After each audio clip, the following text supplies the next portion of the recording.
Wait for a signal.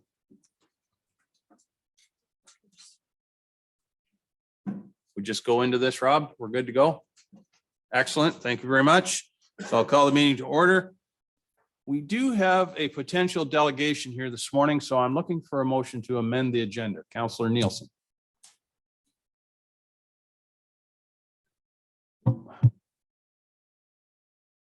There we go.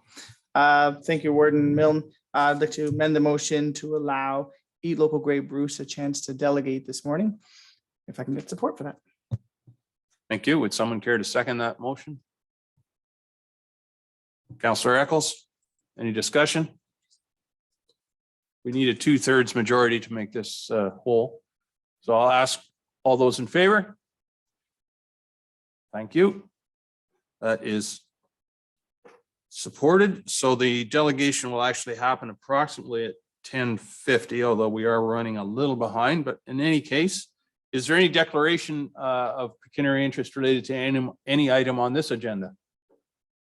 Not seeing one. If one should arise, of course, you can declare it at that time. Business arising from the minutes. We don't have any. I don't see any. Okay. Delegations. Herb Shields. Yes, he is. Here he is. He is the external engagement lead from TC Energy, and he's going to speak to us regarding the Ontario Pump Storage project and an update. So welcome, Herb. The floor is yours. Yeah, excellent. Thank you, Warden. Thank you, councillors, for having TC Energy come and do a delegation regarding the Ontario Pump Storage project. If I may ask, like the clerk or the CEO just to wave at my 9-minute mark or so, I'll wrap things up. Thank you very much.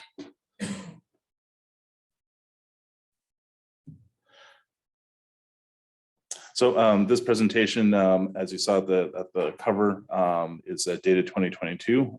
This will be a very similar presentation to, I think, many local municipalities have received in December, and we'll continue with the same presentation in January to ensure that all municipalities in Grey County receive the same information relatively at the same time. Pump storage, hydro pump storage. Why is TC Energy wanting to build a large civil infrastructure project in Grey County?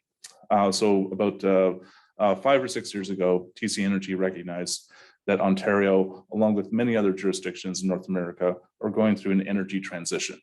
Specifically, energy grids across North America want to decarbonize their energy grids, get rid of coal, get rid of natural gas power transmission for electricity. What you replace that with is nuclear, wind, solar, and more traditional hydroelectric activity. So that requires then an opportunity to then stabilize your energy grids as you have more intermittent sources coming online, whether that's wind that only blows at certain times of the day and sun that only shines at certain times of the day.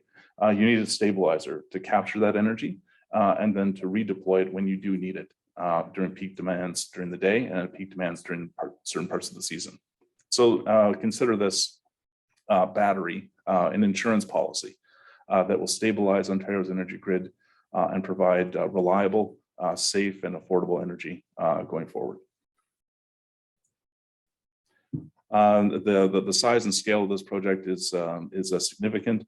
We're determining this project will be about 1,000 megawatts in size. And so 1,000 megawatts would power about 1 million homes over an 8-hour period. So think of it as a very large hydroelectric dam. In comparison, the Niagara Falls complex, I think it's just shy of 2,000 megawatts. So this would be about half the size of Niagara Falls.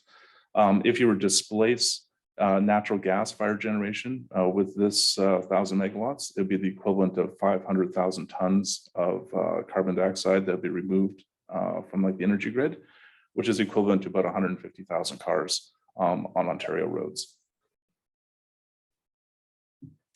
You'll see here on the screen our current proposed design for the generation project. So you'll see here it is located in the municipality of Meaford and on the Department of National Defence lands in Meaford. And you'll see here there's an artificial reservoir at the top of the Niagara Escarpment. There's an underground cavern where the powerhouse will be located, deep underground in the Niagara Escarpment, and about a 3-kilometer long then tunneling system that would go into deep water into Georgian Bay, where we would have then lake bed risers that be coming up from the lake bed to then take water from Georgian Bay, pump it into this artificial reservoir, and then when that energy is needed, release that water back through the generators, generate electricity, and then the water then flows back into Georgian Bay. This design has gone through many iterations since initially being proposed, and it's been driven by public feedback and data from our environmental surveys to ensure that we are protecting Georgian Bay, protecting fish and fish habitat, while also providing a safe and reliable design for power generation for Ontario. Many people have asked why Grey County, why Meaford, and why now? So you'll see here, this is the location of our proposed battery, and really the stars had to align for this location to be selected. So one has access to water, as you can see, Georgian Bay is very close by. There is an elevation difference, so with the Niagara Escarpment that provides those several hundred meters of elevation to create gravity, to create that velocity for that water. It has access to markets. So as you can see, Owen Sound very close by, Barrie is close by, Southern Ontario with the GTA is also very close by. So you're being as efficient as possible to decarbonize the energy grid. And then lastly, access to lands. So as many of you know, there's a lot of private property on Georgian Bay. And Department of National Defense was able to work with TC Energy to provide that kind of access so we can minimize disturbances to sensitive ecosystems and also to private property. So that is the power generation component, but then there's transmission. So we do have a proposed lakebed submarine cable that we are proposing to provide that transmission power back into the Ontario energy grid.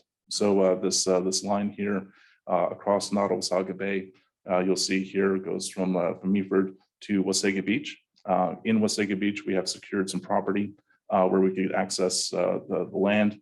This buried cable line would continue to be buried through Wasaga Beach to Stayner. And then in Stayner, there's an existing Hydro One transformer station where we would have a switch yard.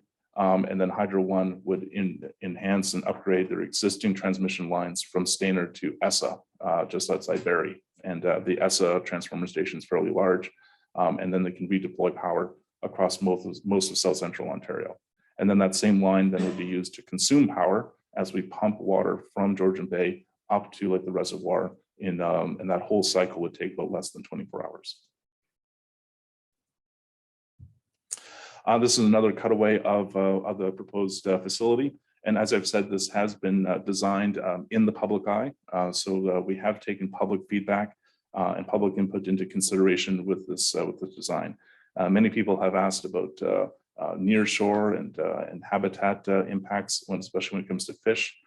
So our deep water design avoids those kinds of impacts. Our risers that are above the lake bed, again, avoid turbidity and kicking up of sediments to avoid those kinds of impacts. And then visual impacts have also been removed by removing any above ground powerhouses. So everything is below ground in underground caverns. This is another conceptual design of what those risers should be looking like on the lake bed. So as you can see that they are fairly large, about 12 meters in height, but it does still provide another 15 meters or so of clearance between the bottom of a boat and on the top of those risers. And then an additional layer of security is that this inlet outlet system will be in the hazard zone or safety zone that Department of National Defense has around their base. So recreational swimmers, fishing really should not be happening in that safety zone. You can get permission from D&D to traverse that area, but lingering in that area is not encouraged by Department of National Defense. The construction technique. Many people have asked, well, what are these tunnels going to look like? How are you going to be doing them? So this is a good representation of what those tunnels should be looking like. These pictures came from last year in the city of Toronto. Toronto is proposing a similar design technique for wastewater. So this is a project called Ashbridges Bay. It's a wastewater facility that will go into Lake Ontario, and they have developed tunnel boring machines about 12 meters in diameter that go deep into the lake bed, deep into Lake Ontario. And as you can see, they have then the concrete arcs that support that tunnel, and then with tunneling systems, electricity, and other access opportunities then for staff to do some maintenance and ongoing monitoring of that water.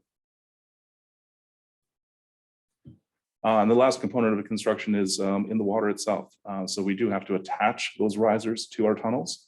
So we are proposing a similar construction technique the City of Toronto has done, which is a temporary platform that would then bring those risers down into Lake Ontario, drill into like the lake bed so you can attach them to our tunneling system, and then move that platform around to attach those 20 risers. And at the end of the day, the risers, the platforms would be removed, the casings would be removed. So in the water, you will not see anything. Timelines. So this is all still proposed because we have yet to start our formal regulatory submissions. So we are anticipating a federal impact assessment will be submitted this year. There will be multiple rounds of public engagement that will be needed for that. That'll last about 3 years. And then construction would commence in 2025. We're expecting a 4-year construction window, which would then take us to about 2029 to 2030. And then operations into 2030. So that may feel like it's a long ways off, but decisions do have to be made now in order to go through a very fair and transparent regulatory process and also a safe construction process before operations can begin. This is ongoing economic opportunities are still quite viable for this project. I would say this is like the largest private sector investment in Grey County history. Our current CapEx or capital expenditure is about $4.5 billion for this project. And the more studies we do when it comes to local industry, workforce opportunities, the better it looks for Grey County. About half of our expenditures are going to be in Bruce, Grey, Simcoe counties. Roughly half of our employment base is already here, will be commuting distance to like this project. So I think Grey, Bruce, Simcoe counties are well positioned to maximize those local benefits. And TC Energy is committed to putting in a program in order to do just that, to maximize those opportunities, especially in Grey County. These are examples of local opportunities. I'll just leave it at that we do have some relationships with Blanco Cattle in Owen Sound, Georgian College in Owen Sound, and also develop some relationships provincially and federally with other community groups, environmental groups, and business groups that also see the big opportunities for this project. So our ask at the county level is to hear us out when we do start the impact assessment process. We will have documentation to share with county staff, economic opportunities. If there is economic development officers and staff at the county level, we're more than happy to have those conversations to develop a roster and develop those opportunities for local vendors and engagement. So we're more than happy to continue multiple rounds of engagement on this project as we go through the environmental assessment process this year. That's the conclusion of my presentation. More than happy to answer questions, and thank you for your time. Thank you, Mr. Shields. Shirley, this is, or Councillor Keaveney, this is happening in your municipality, so I'll give you the first opportunity if you'd like to take it. Thank you very much, Mr. Warden. Good morning, everyone. And I would thank you, Mr. Shields, for your presentation. I do have 2 questions for you, Herb, this morning, if I may. Back on slide 6, you reference proposed lake bed transmission corridors. And I think you, along with many other attendees at public engagement sessions, heard loud and clear that our residents want to see those corridors underwater. And I'm concerned about the word proposed. And if you could speak to that, does that mean that you're still considering above ground transmission, or are you committed to going under that lake bed?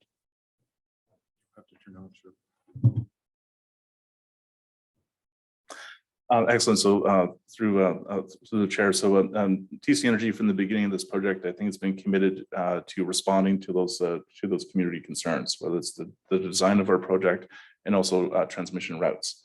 The feedback, I think, from the community has been quite clear about the design, and we've taken that into consideration, as well as their concerns around transmission. And we've also taken that into consideration. You'll see here on a lot of our designs and schematics, everything is labeled proposed and conceptual because we still have to go through the regulatory process. So we have to hear from stakeholders, from community members, and from other interested parties to have their say in this project. So things are transparent and fair. Our plans, our proposed activity is a buried cable line under the lake bed based on that feedback. And as we get more feedback through the regulatory process, TC is committed to responding to that and being transparent with our plans.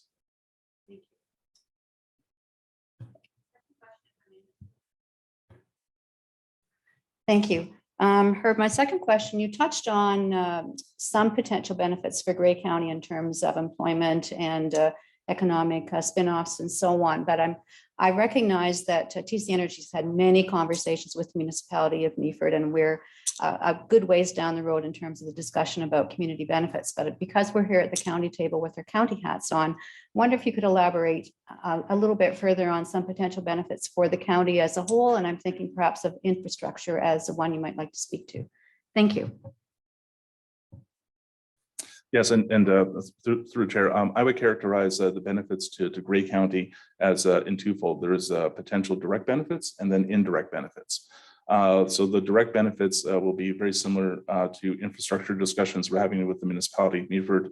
If we're using county roads, county infrastructure, and we know that that'll have a direct impact on the wear and tear of that infrastructure, TC Energy is more than happy to have conversations with the county to ensure that infrastructure is brought back to what it was, if not better, at the conclusion of our construction window. We recognize that there is wear and tear on those roads, and we want to make sure that our project is not a burden on those county infrastructure components. For the indirect benefits, as I mentioned, I think this is the largest private sector investment in Grey County history.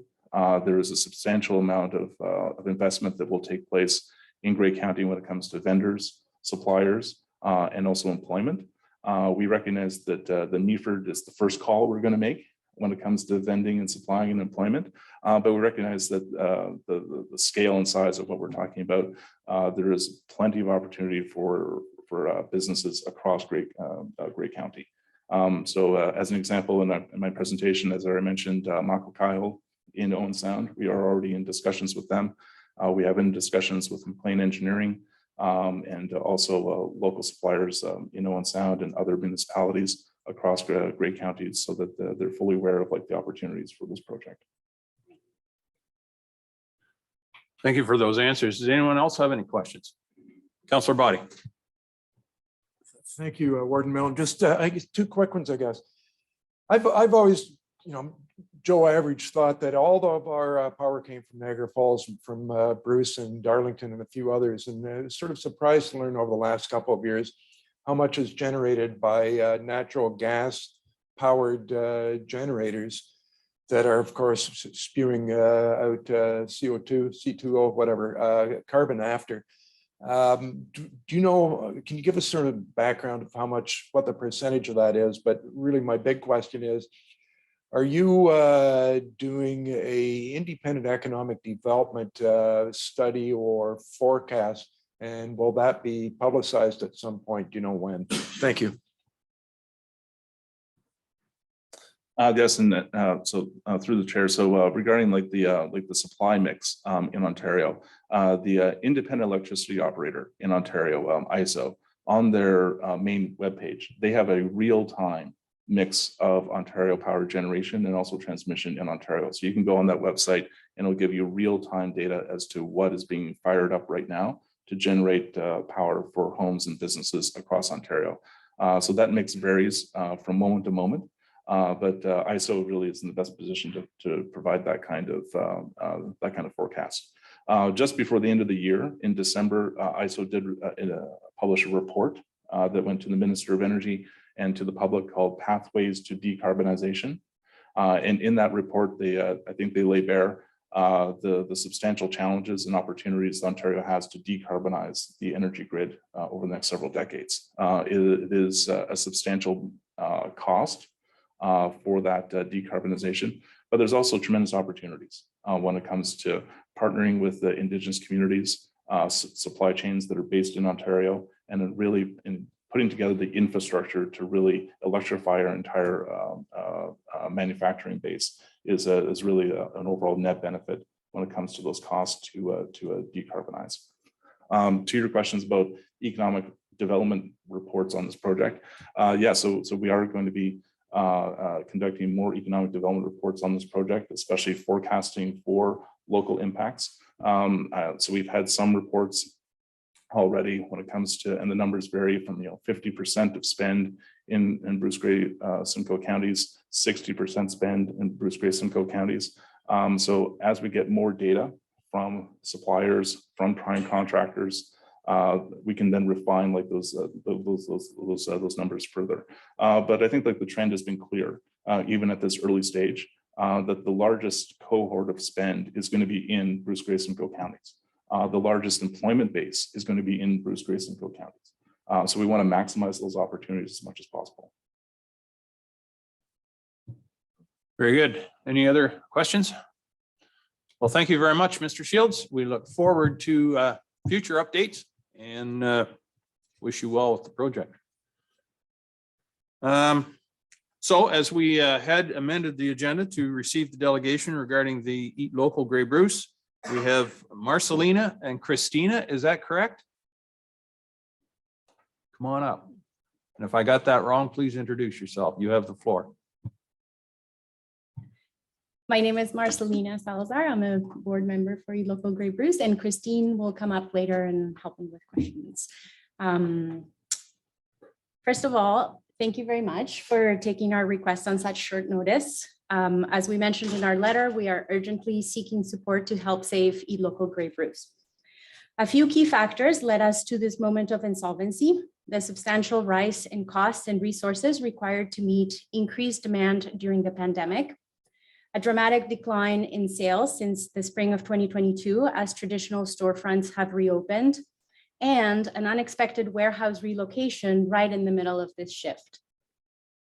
We would like to go on record to say that while the warehouse relocation was a major contributing factor in the perfect storm that led to our current state of insolvency, the county was fair and honorable in helping with expenses. But the challenge was not simply a financial one. The move had major logistical impacts on our operations. Eat Local Grey Bruce is a nonprofit cooperative. Both our producer and our eaters, as we call them, are equal members. Our aim is to connect producers directly with eaters by selling and delivering farm fresh and locally prepared food. We have been doing this since 2016. At the time of our inception, Eat Local was very much perceived as a private enterprise that only served a small number of farms. Securing sufficient capital, let alone any kind of funding from the county or other local governments, was not successful. Since then, we have grown to over 50 farms and small food processing businesses, plus about 950 eater households. The importance of Eat Local was most apparent during lockdown times when we gave households throughout our region a safe way to access healthy food. When residents of other regions were left with little option but to travel from farm to farm or risk using the supermarket, Eat Local was there for the people of Grey Bruce. We were able to provide this essential service while allowing families to continue supporting our farms. Through Eat Local, the pandemic actually brought farmers and eaters closer together, strengthening the food system. Interest in the service we provide exploded during the pandemic. For example, orders through Eat Local doubled in just a single week. While a positive development, meeting this newfound demand required significant investments of both money and other resources. Although this demand waned during 2022, the service that Eat Local provides is a vital one and we are committed to doing everything possible to ensure that the organization succeeds. Food security is baked into our mission, with affordability being a central parameter of our product mix, and the option to purchase a solidarity share, tokens purchased by members who can afford them to be spent by those who can't, represented at every purchase. Eat Local has managed to operate for 6 years despite the many hurdles we have faced. It is a unique public service, one that our region should be proud of. It has a great appeal for all those aging residents who have mobility issues, who are immunocompromised, or otherwise face difficulties in getting out to go grocery shopping. When friends tell friends about the reasons for moving to Grey Bruce, Eat Local is one of those selling points. We have a good thing going here, and we know that this council is aware of that. Since the announcement of our insolvency on December 16th, a group of board members and volunteers have been working around the clock to revitalize and reinvent the organization. We have launched a crowdfunding campaign that has raised over $34,000 in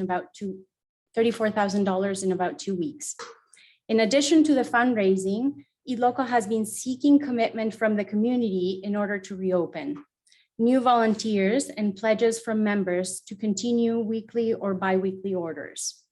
The response to these requests represents viability in that they indicate that Eat Local is indeed meeting a need and that the wider population will continue to use our services, as well as ensuring that the organization has the human capacity to relaunch.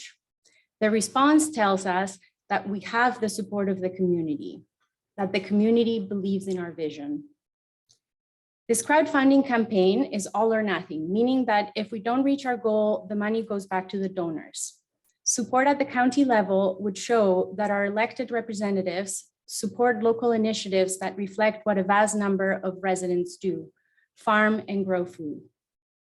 Which is why we're asking for a generous grant of $20,000 conditional upon the achievement of our fundraising goal. We are also asking for another piece that would ensure some financial sustainability, that the county cover the cost of warehouse rental fees for Eat Local. This would allow our organization to be supported in the long run as we continue our operations. Our cooperative is a local initiative led by local people and truly something we can be proud of. Organizations like ours are popping up around the country and beyond.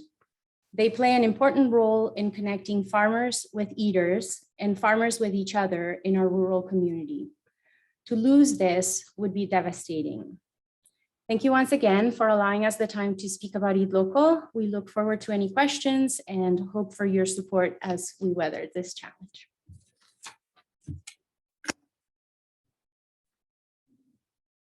Was Christina coming up or no?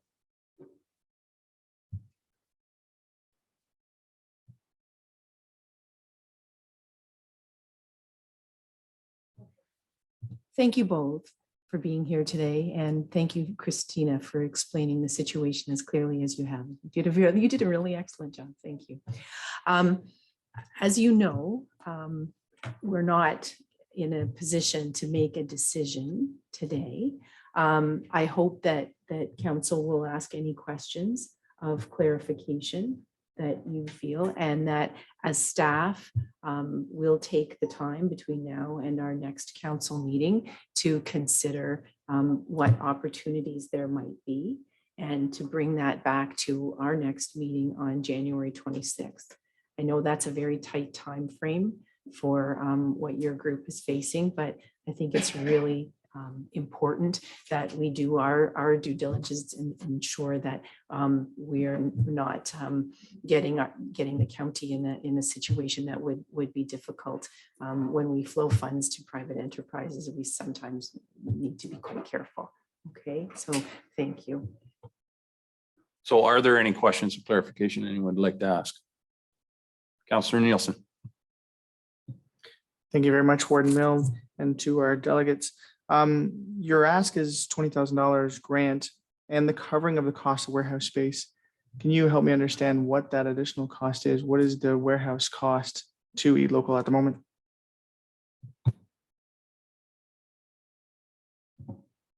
Our warehouse is in Meaford at the moment, and the rental cost is $5,000 a month. It's a much larger space than what we had in Owen Sound. We did an exhaustive search and found no suitable locations in Owen Sound at the time, and the Meaford space was the best option that we were able to find in the time frame that we had. Just a follow-up question, Warden Milne. What is the timeline that eLocal is under? So you're saying you have a crowdsourcing campaign running right now, and that if the campaign itself isn't successful, then money is returned. What is the timeline on that campaign, and what is the timeline that eLocal is working under?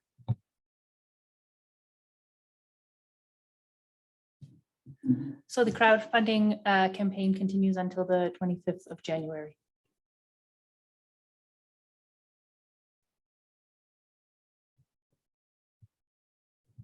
Just one final follow-up. Thank you, Warden Milne. What is the actual dollar figure of the campaign that what's your target goal from public support? $15,000. Any other questions? Okay, well, thank you. Oh, where? Oh, sorry, Councillor Bartley. Thank you, Warden Millen, and thank you for your presentation. Being in the grocery business my whole life, I think you're doing a wonderful thing. Is there a chance you could furnish us with financial statements for the last few years? Is that a possibility? That's something I would like to see. Thank you. Yes, we can absolutely do that. A portion of the financial statements are already available to the public through our website, I believe, but we can send you all that information. Yeah, maybe through Kim. Yeah, great. And I'm sure that'll be part of, the staff report that'll come back. Councillor Eccles. Thank you, Warden Millen, through you to the ladies. eLocal, as you have said, has been in the rows out and up as a business a number of years ago. Give me an understanding. It is a cooperative, but in what context? Is it a member or a shareholder, or just a general view of the structure of what the co-op is? So the Eat Local Grey Bruce is a not-for-profit cooperative. So we are incorporated as a cooperative and a not-for-profit. The members, there are both eater and producer members. Each member has one vote. It's not a cooperative with shares. So there are no members that hold shares in the technical sense. Councillor Mackey. Thanks, Mr. Warden. Thank you for your presentation. I'm not sure if I missed it, but can you tell us how many families or individuals are served throughout Grey County through this program?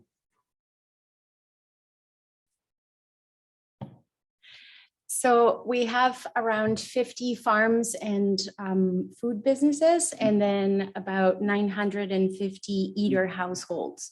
Now, there may be some overlap because some of the farmer producers are also eaters, and we're getting the numbers from like the back end of the website. But if you want very specific numbers, I could get that for you. But roughly that's the picture of our scope. Yeah.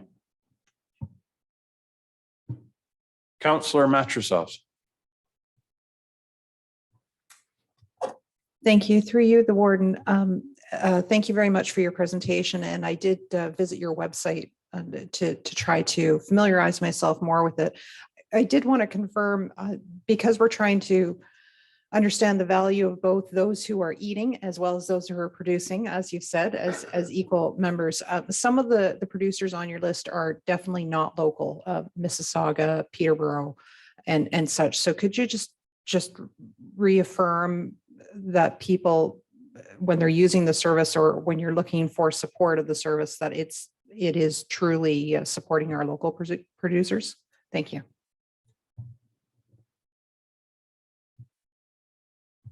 So you probably got that sense from going to the producer listing on the website. And this is something that, full disclosure, has been a pet peeve of mine while on the board. And it's that the website doesn't make clarity between wholesalers and producers.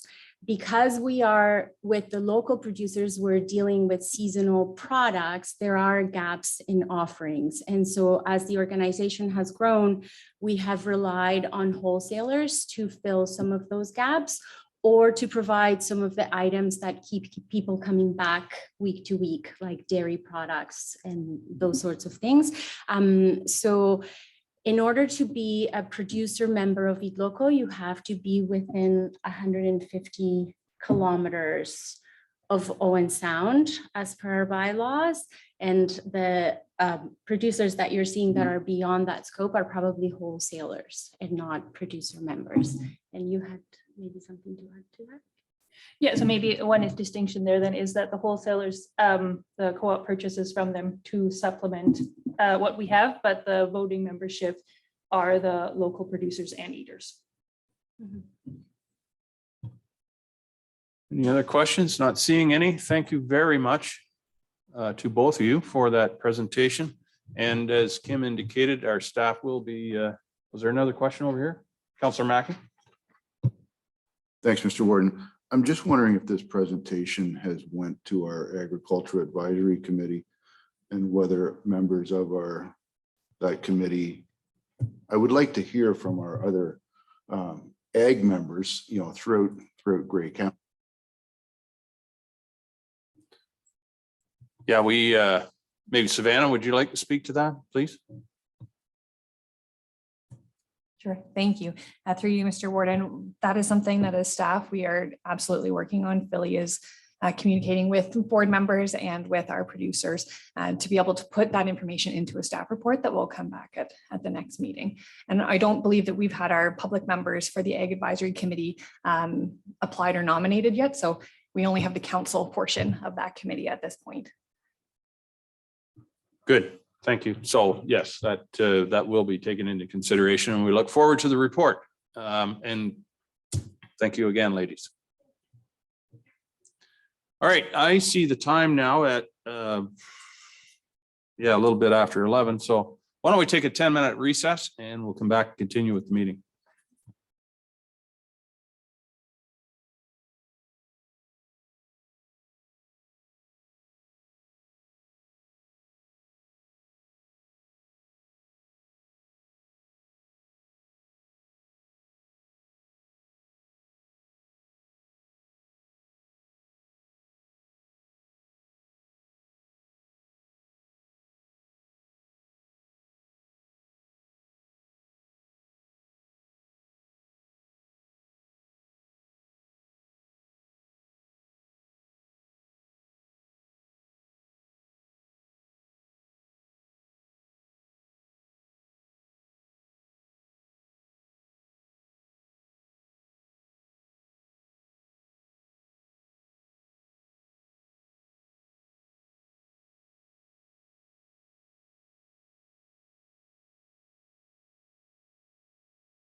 Right?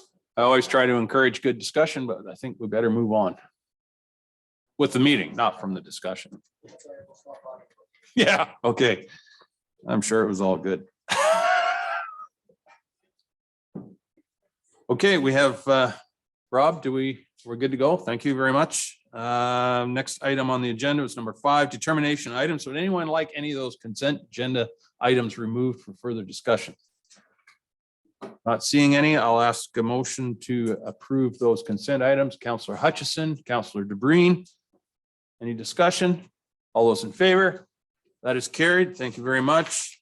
Items for direction and discussion. First is the item regarding transfer payment agreement, early learning and childcare.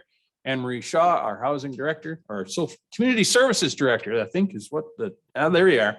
Anyway, welcome, Anne Marie. Thank you and good morning again.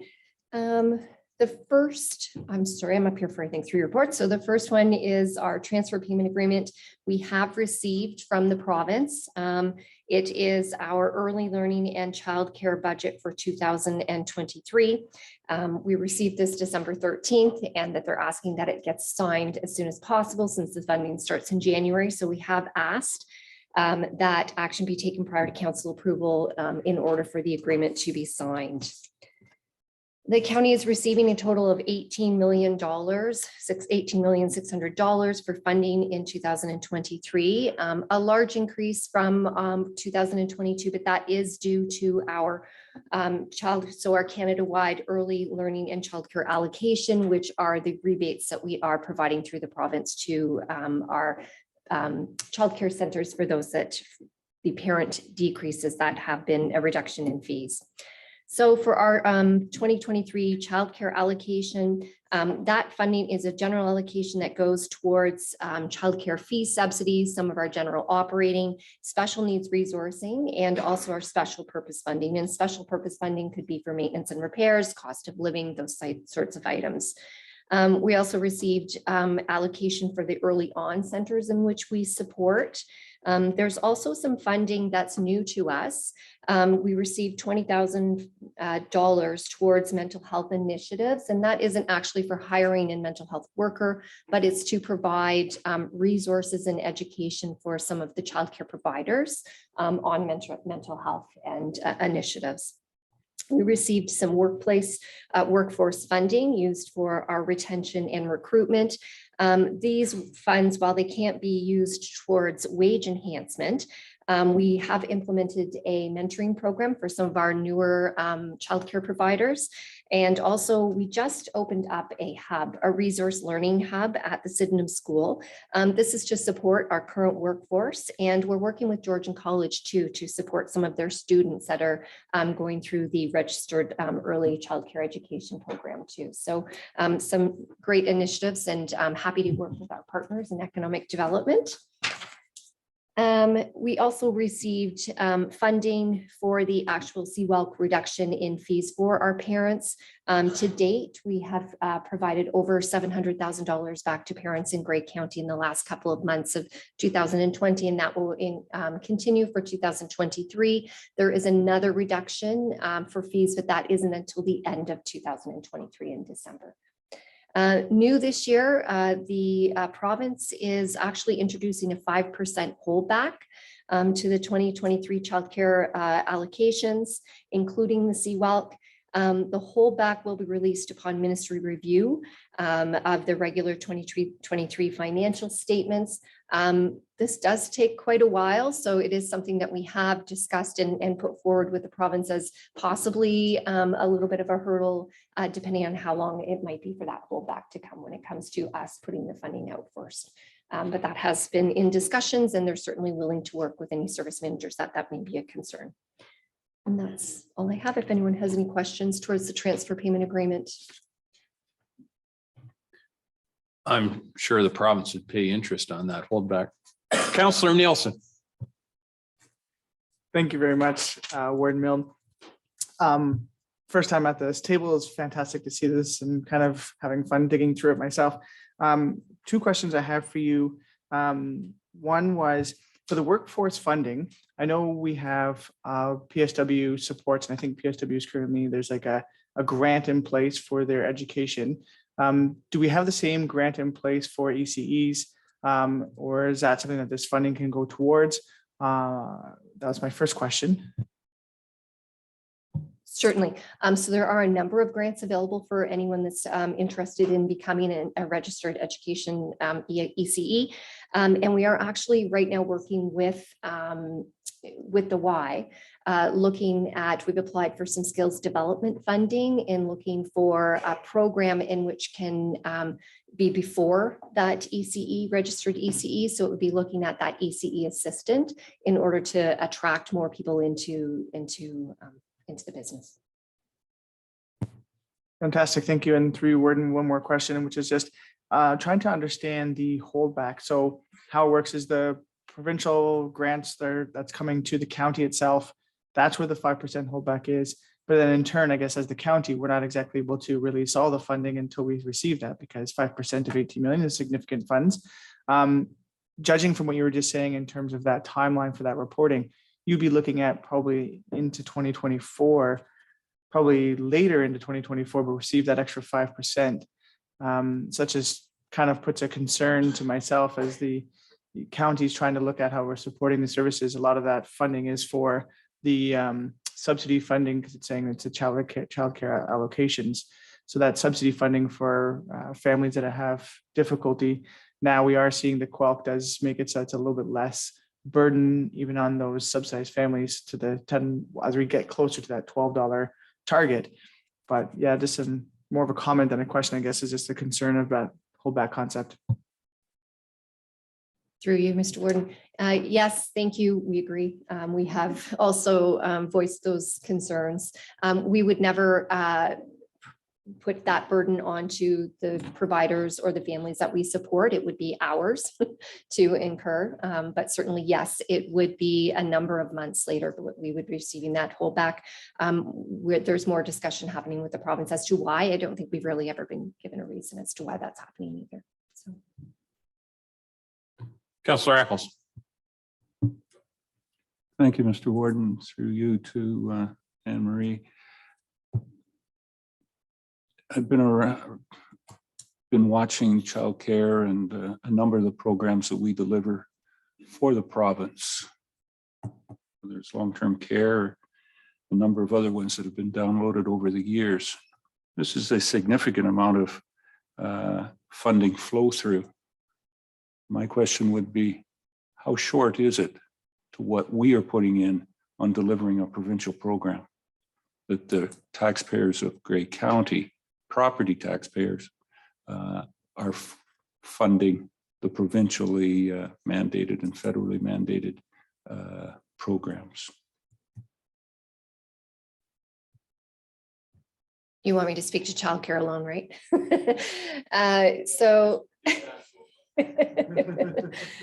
Well, this is all new to us too, because CWELC has just come about. So by the end of this year, I'll probably have a better answer to you as to how much more administration and staffing. Right now, there is funding within this funding to allow us to appropriately staff up so that we can provide the new services and all of the new initiatives that are happening under this funding. But certainly I will come back with another report throughout the year if it's not significant or sufficient. If I could, one then, with your vast experience and understanding, what is your estimate that we are going to be short on this program? I think we'll actually be fine for this year. We are just getting into expansion planning and that sort of theme for this year. So I think with the mentoring program, with a lot of the new and younger staff that we are seeing in our childcare providers, that is an area that we could use more funding from the province in order to expand to provide better supports. So we will provide the support that we can with what we have, but yes, certainly we could use more. So.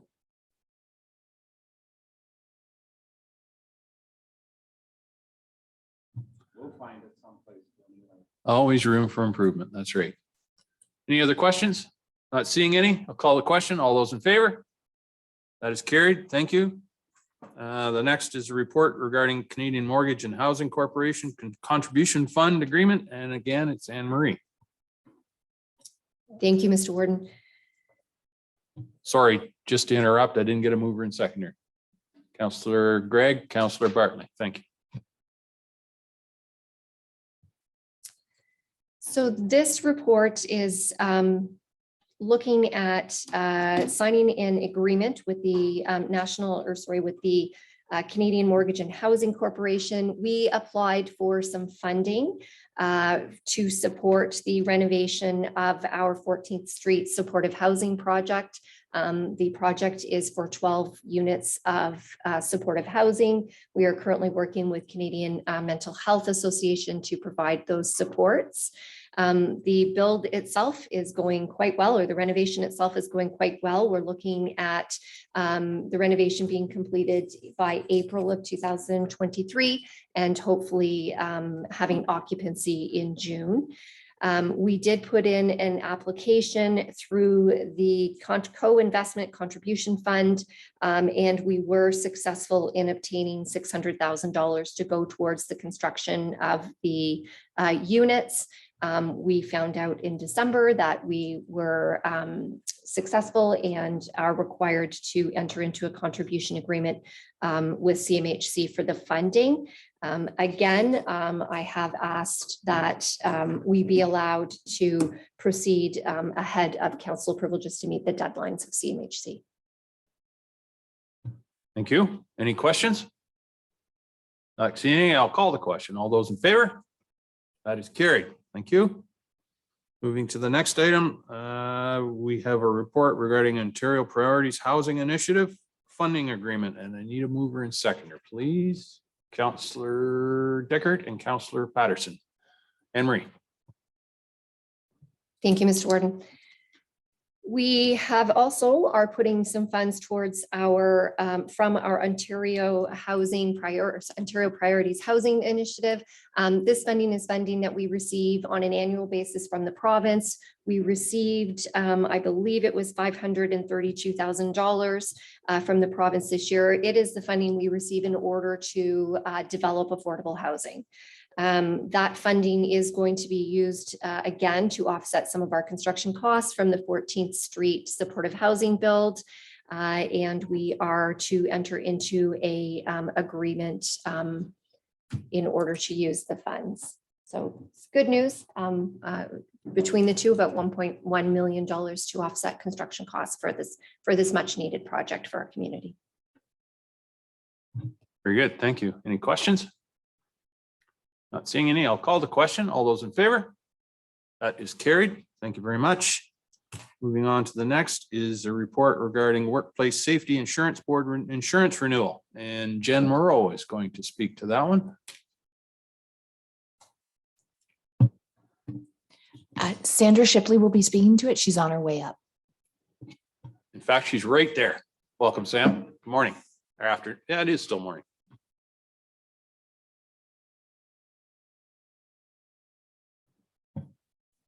Good morning. Good morning, Mr. Warden and members of County Council. The report you have before you is the WSIB. Sorry, the warden screwed up again. I need a mover and seconder for this motion. Councillor DeBreen, Councillor Nielsen. Sorry.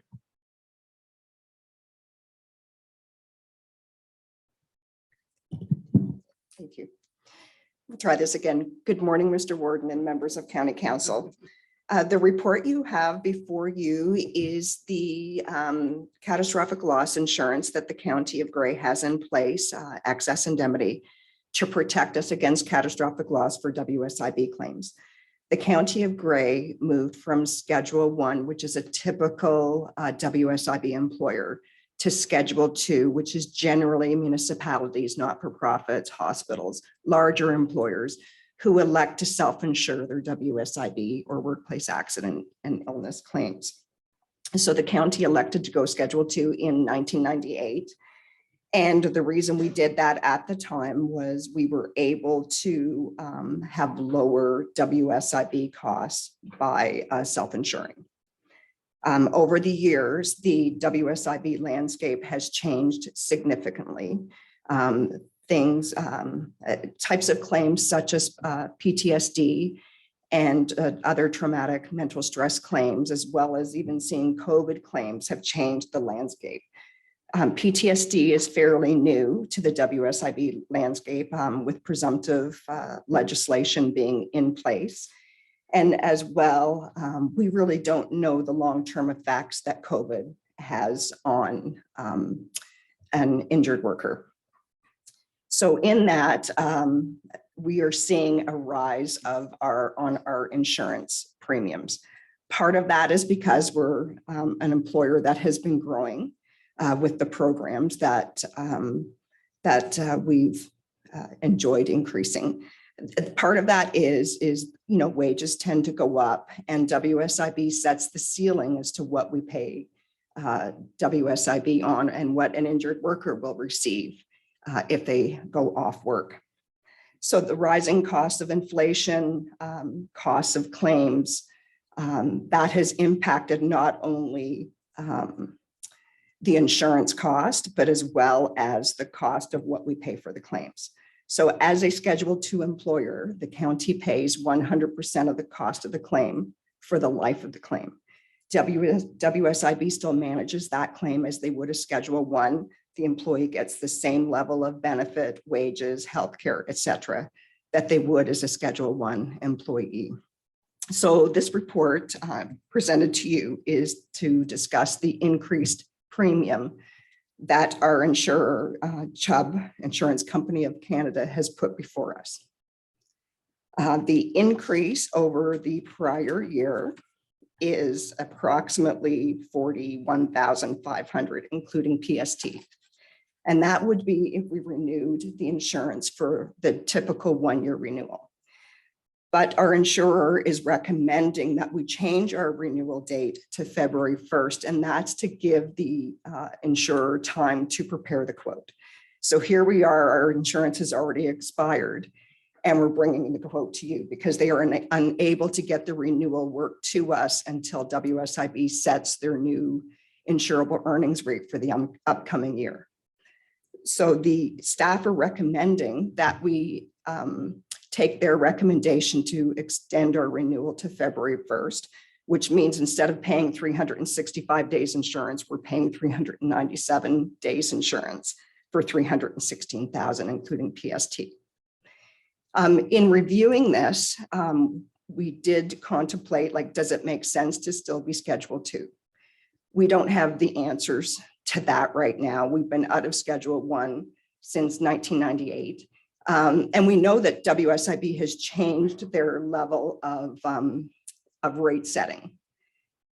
Since 2020, they changed it from a typical Schedule I rate to a classification rate, where they set the rate for like people in the pool, but then your rate goes up and down based on your claims experience. So for example, I did take a quick peek on their website as an example, and what they consider their public administration, which I believe would be the same as general municipalities, which would exclude paramedics and long-term care. Their rate for 2023 is $3.62 per $100. And what we charge our departments for those groups to help fund the cost is 1.35%. So I couldn't find the rate for paramedic groups, et cetera, or to confirm long-term care because we've been out of that too long. But what we're recommending is to accept this renewal for now so that we are protected, and that staff do some research and bring back a report for recommendations going forward. Very good. Thank you, Sam. Makes sense to me. Any questions? Not seeing any. I'll call the question. All those in favor? That's carried. Well done. Thank you. Moving on is the next is a request to the municipality of West Grave regarding off-road vehicle bylaws. Natalie Michelko. And I talked to Natalie this morning and I know that's how you're supposed to pronounce that, Machelko. I tried to practice that. I didn't move her in second, please. Counselor Carlton, Counselor Pringle. Natalie, the floor is yours.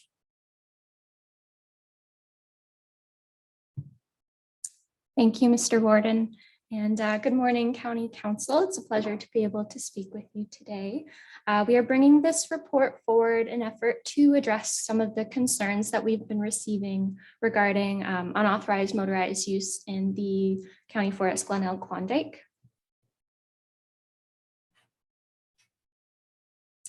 So Glenelg Klondike is located in the eastern portion of West Grey, near the boundary of Grey Highlands. It's approximately southwest of Markdale, and the property boundary is outlined in red up on the image.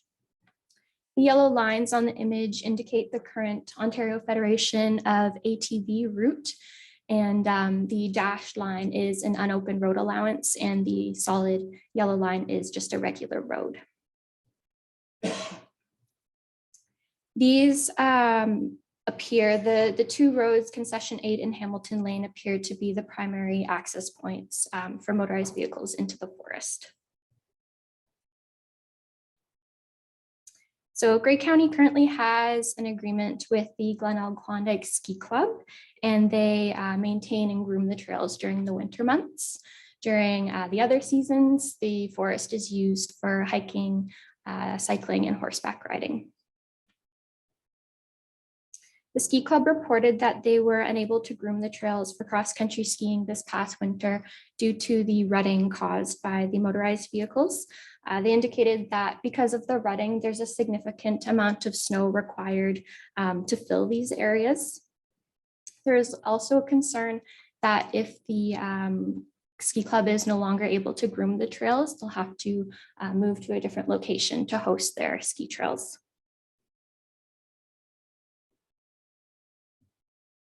So I've got some images up on the slides here just to show what we're talking about when we say rutting. On the image on the left is there's a lack of topsoil and exposed rock. And then the image on the right, you'll see the trails a little bit crowned in the center with some ruts going down either side. And there's a vehicle track in the bottom left-hand side of the image. This image shows the amount of water that can accumulate in the ruts. This condition's a bit tricky for a ski trail because there needs to be a significant amount of snowfall to be able to fill this area, but it also needs to be able to freeze over and stay frozen. So if we have a season kind of like this past year where it's a freeze thaw, this can make the conditions quite slushy and not conducive for skiing.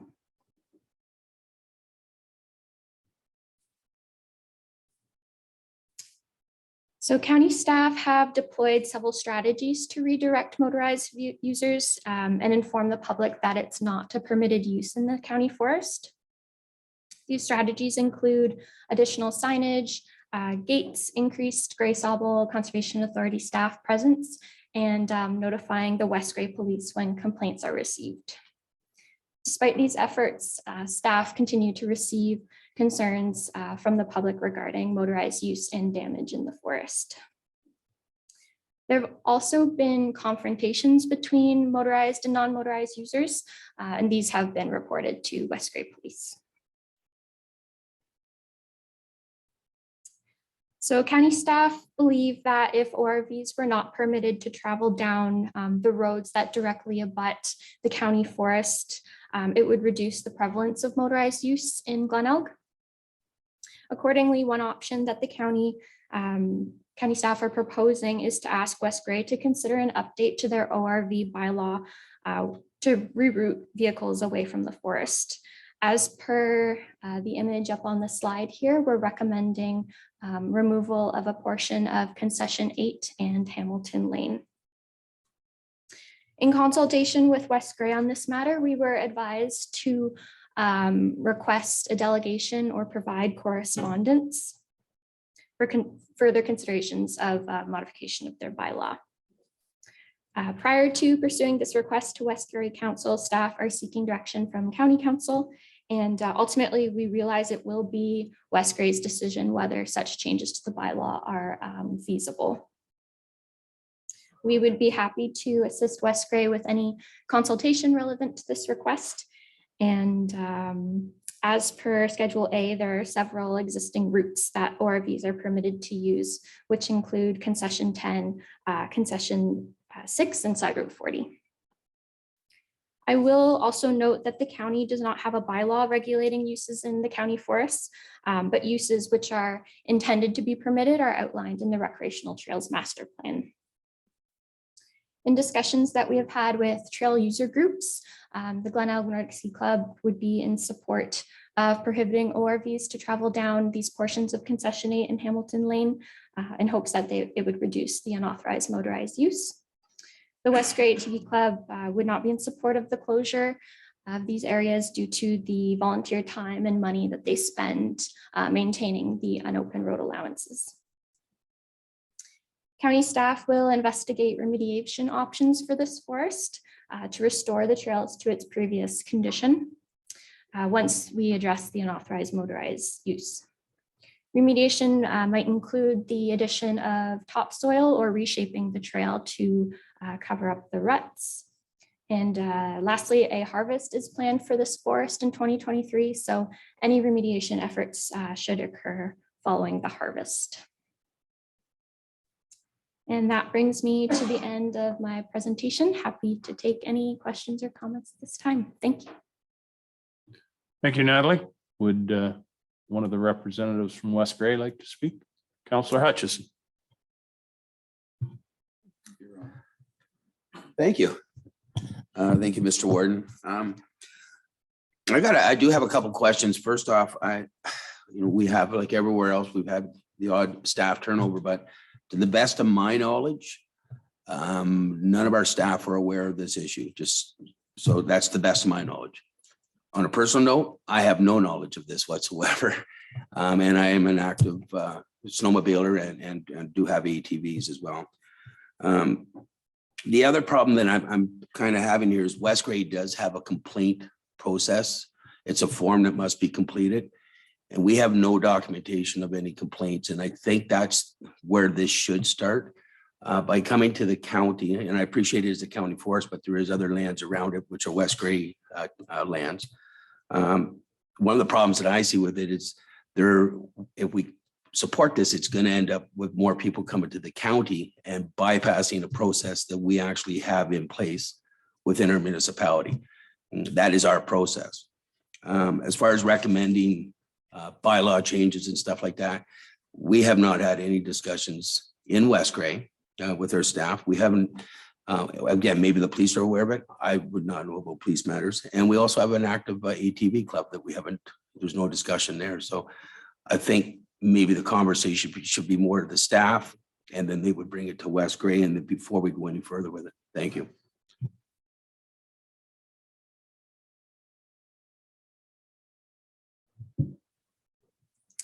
Thank you, Councillor Hutchinson, for your comments.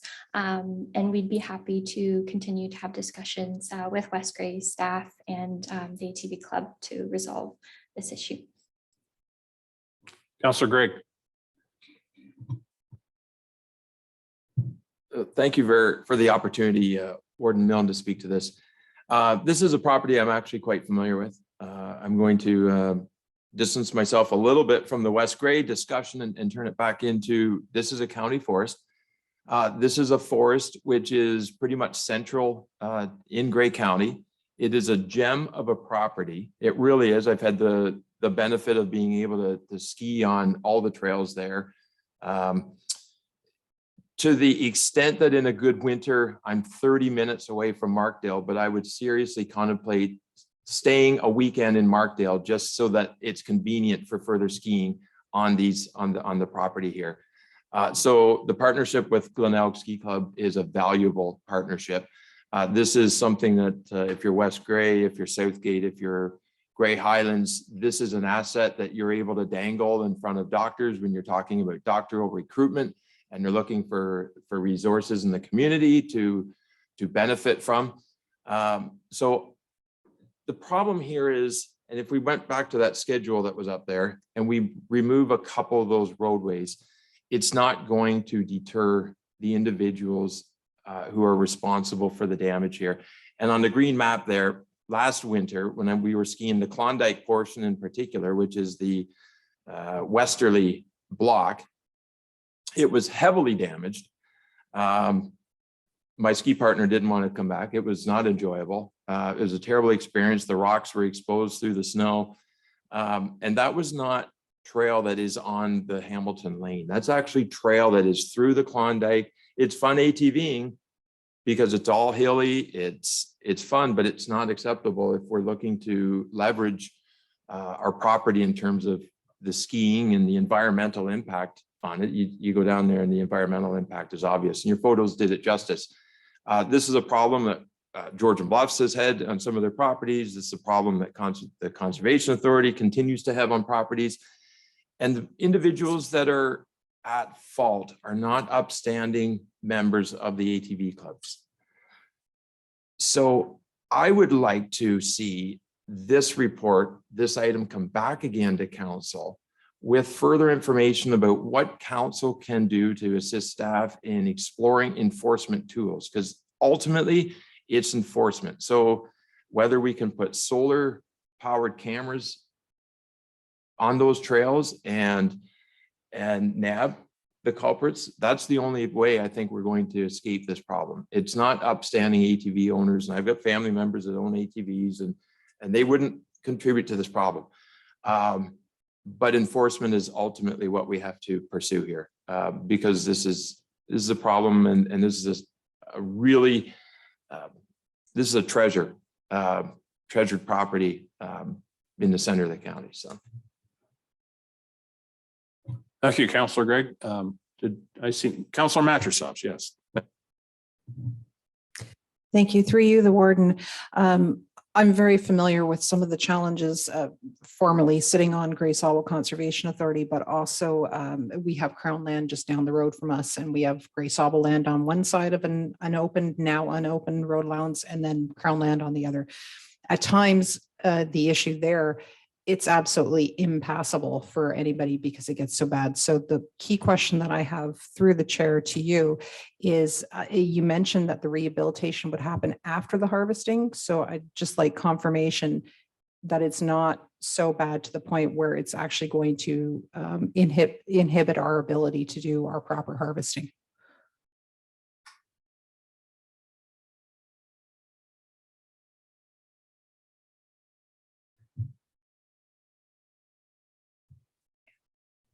Thank you for your question, Councillor Mastrosov, and through the warden. Through discussions with Grace Hall staff, our understanding is that it won't prohibit the harvest activities, but we would like to wait till after the harvest because obviously harvesting equipment does cause some damage to the forest. But yes, to answer your question, through conversations with Grace Hall staff, it won't inhibit any of the harvest activities. Okay, Councillor Body.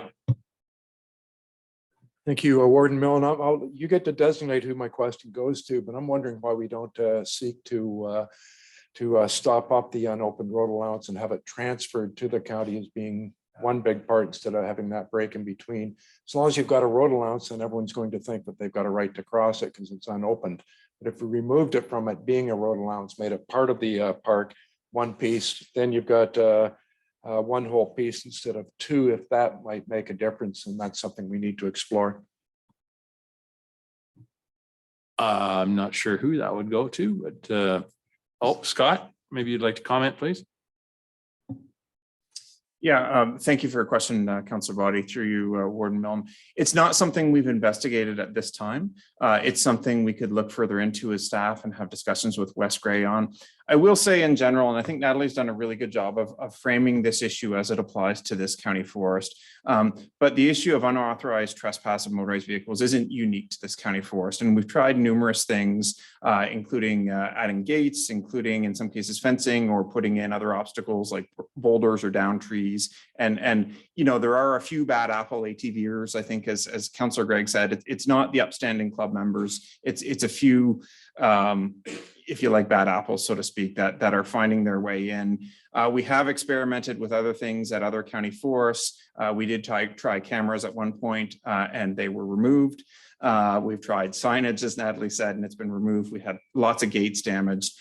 So we really are looking at all options. And as Natalie mentioned, we're more than happy to work with West Grey staff further, and also with the club members, both at the ATV level and the ski club, to investigate all options. And if council would like to see a further report on options for enforcement sort of countywide, it's something we can speak with legal services and speak with our partners at Grace Auble about and look into further in that regard. Thank you, Scott. And Councillor Greg, I think you alluded to exactly what the last two speakers have talked about. Would you like to propose a motion to defer this until we get another report with more information on options?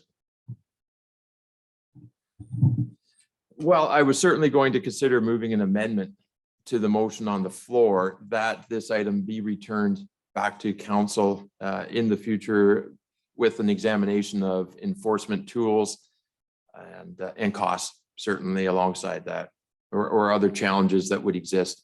And certainly perhaps we're going to, well, I don't want to presuppose any discussion that could come about from that, but I'll move that amendment that this item come back before council as follow up with an examination of costs and enforcement tools that could be utilized. Okay, I'll take that as a motion to defer until staff come back with more information. Or is there a seconder for that? Or Councillor Carlton? Madam Clerk, is that you've crafted something there, or Deputy Clerk rather? You're working on it. All right. While she's working on it, is there any other thoughts on the amendment? Oh, sorry. Absolutely. Madam Clerk would like to add something here. Thank you, Mr. Warden, and through you, if I could suggest, based on the discussion around the table and Councillor Greg, your thoughts, if perhaps we do defer, or council does defer it to a future meeting and incorporate all the information that has been proposed, if I could offer that suggestion. So your preference is a motion to postpone to a future meeting and include further staff information regarding enforcement tools and costs. And that I would move that motion. Councillor Carlton, you're okay with that? Very good. Okay, speaking on the amendment, Councillor Nielsen. Thank you very much, Warden Milne. Further to Councillor Hutchison's comments regarding Westway's knowledge and understanding of the concerns that exist here, wondering if that staff report can have some formal conversations included in that helps council understand what is happening and what staff knowledge in West Grey is about this issue. Yeah, and I think, what's your point of order, Mr. Apples? Did I understand that this is a motion to defer? Proceed to procedurally, just to explain to me, then I'll go through to the clerk. A motion to defer is non-debatable?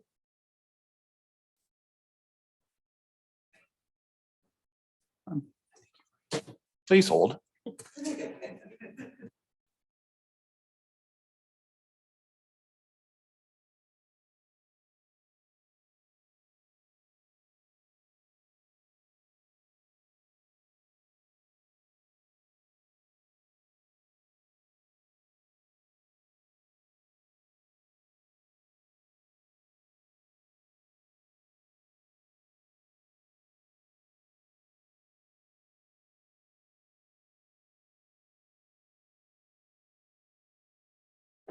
So the clerk has informed me that indeed a motion to defer is debatable. So at this point, we will continue. I saw another set of Councillor McQueen, you had your hand up. I think Council Nielsen was still wanting this question first.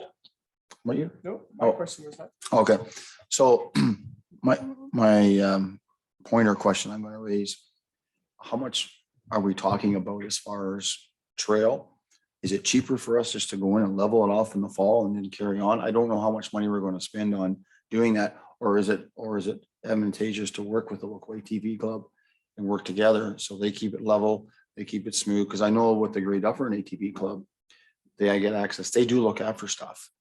So I don't know if there's a way to, instead of this, you work together and put the resources in making it better for everyone. So I just wonder if that's an option as well. I should think that would be part of the research that staff would do. They'd consult with all the stakeholders, West Gray, the user groups, the county forestry staff, to find out, the more information on the degree of the problem and possible solutions. And I think that's the gist of what Councillor Gregg was looking for in the deferral. Councillor McQueen? Just to follow up. So it's only with the ATVs. There's not a problem with the snowmobiles. Is that a problem as well? Because that's a different time. That's the time when they're skiing, right? Thank you for your question, Councillor McQueen, and through the warden. My understanding is that it's currently just a problem with the ATVs. Perhaps because they have ski trails in the winter, it's a little bit of a different circumstance. But yes, snowmobiles are permitted to travel down Hamilton Lane as well.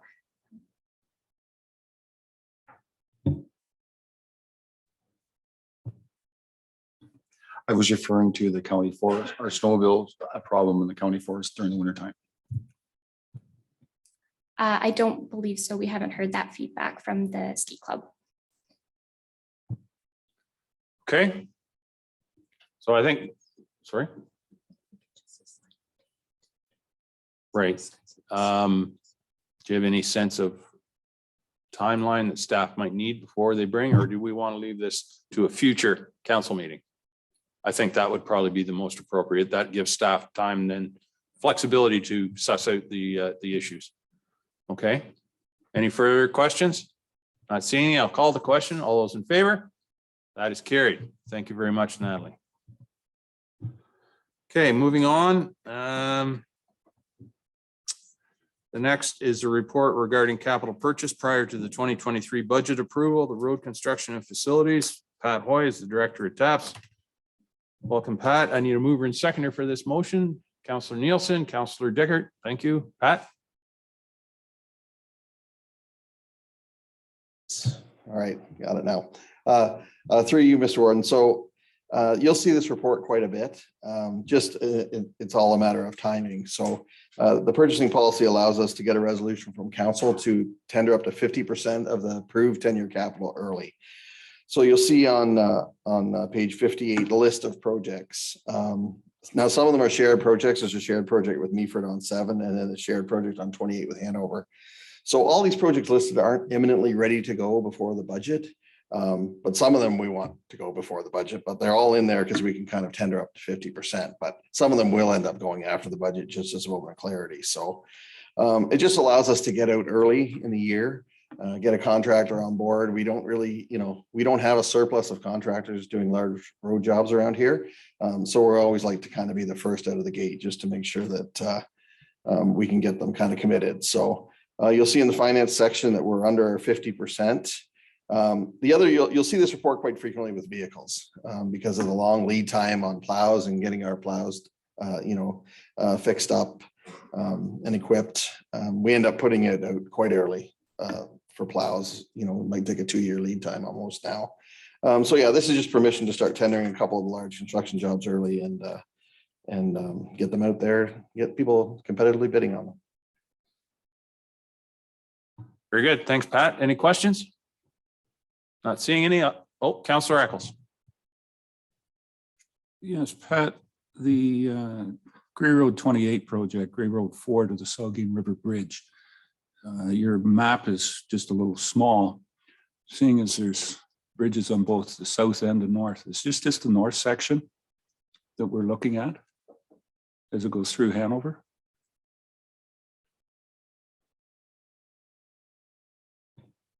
Yeah, through you, Mr. Warden. Actually, we've been dealing with Hanover on this job because there's work in the intersection at 4 we'd like to do at some point, 4 and 28 in the next few years. So we've been working on the scope with town staff. And I think we're just gonna go, on the north-south piece of 28, north of 4, we were just going to go from the bridge to 14th this year. That was kind of where we in the town agreed would be our limit for this year. And then next year, we'd like to go from 14th all the way to 4.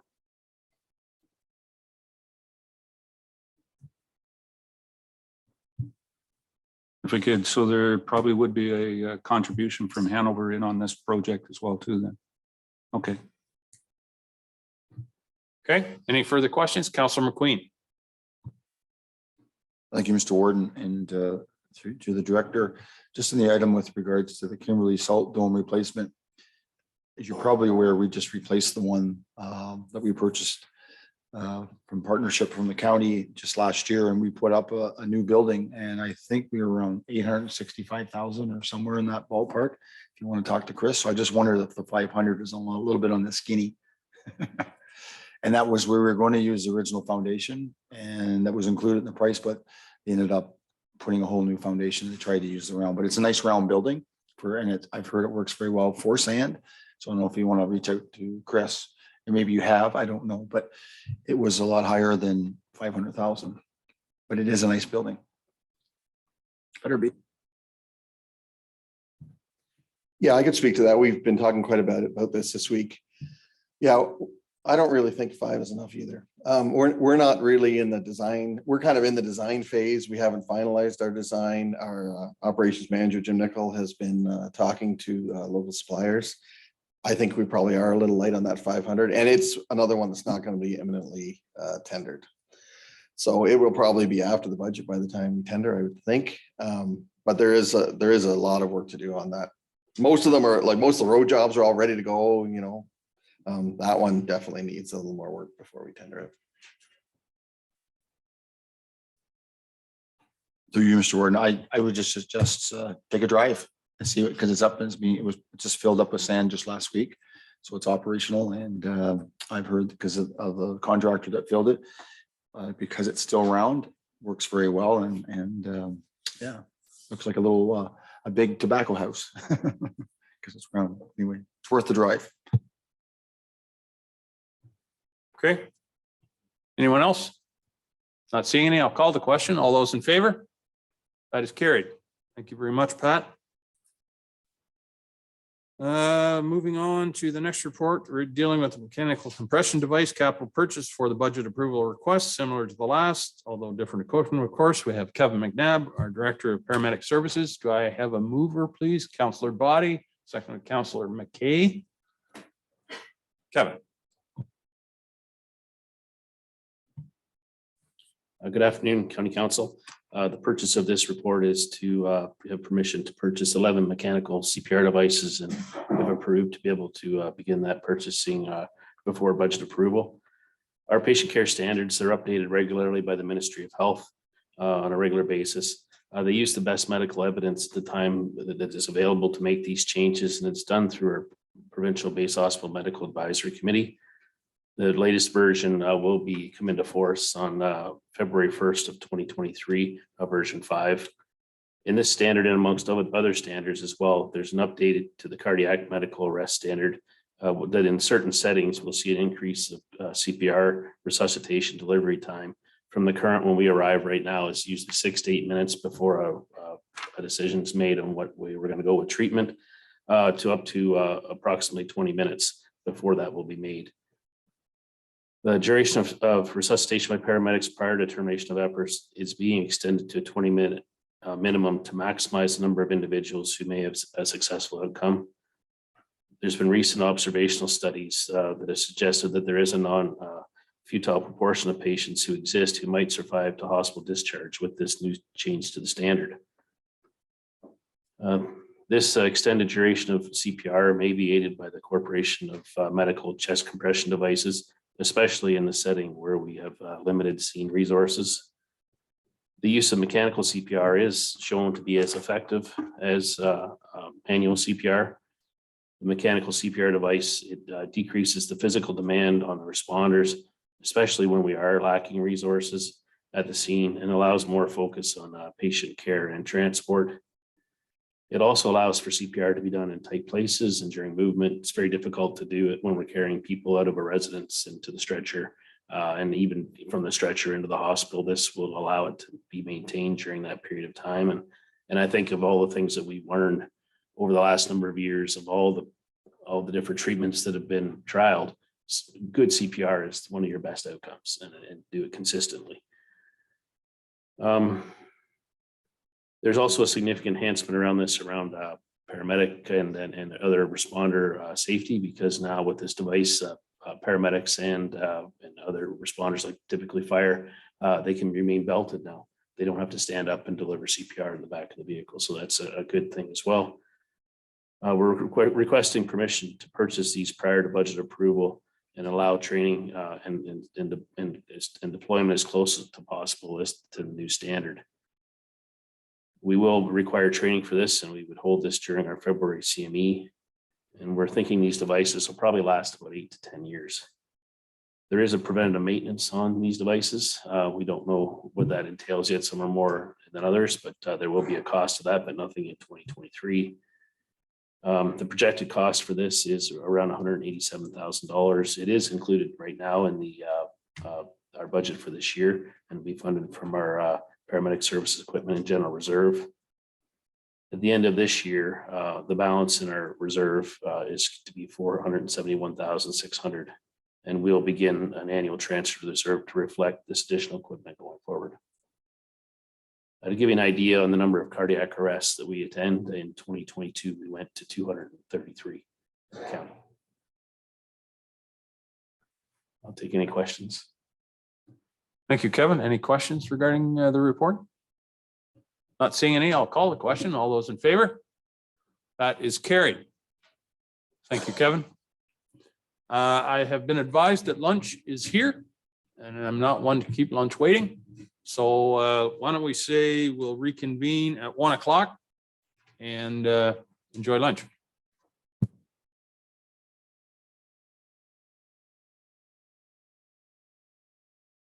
I got the thumbs up from the fella at the back that is control of our voices today. So we'll bring the meeting back to order. The next item is the 2023 budget overview. We have Mary Lou Spicer here online, and Sue Murray is at the back. There she is. So I need a motion to put this on the floor. Councillor McKay and Councillor Mackey. Mary Lou, welcome. I understand you're not feeling that great, but thanks for joining us. Thank you, Mr. Warden.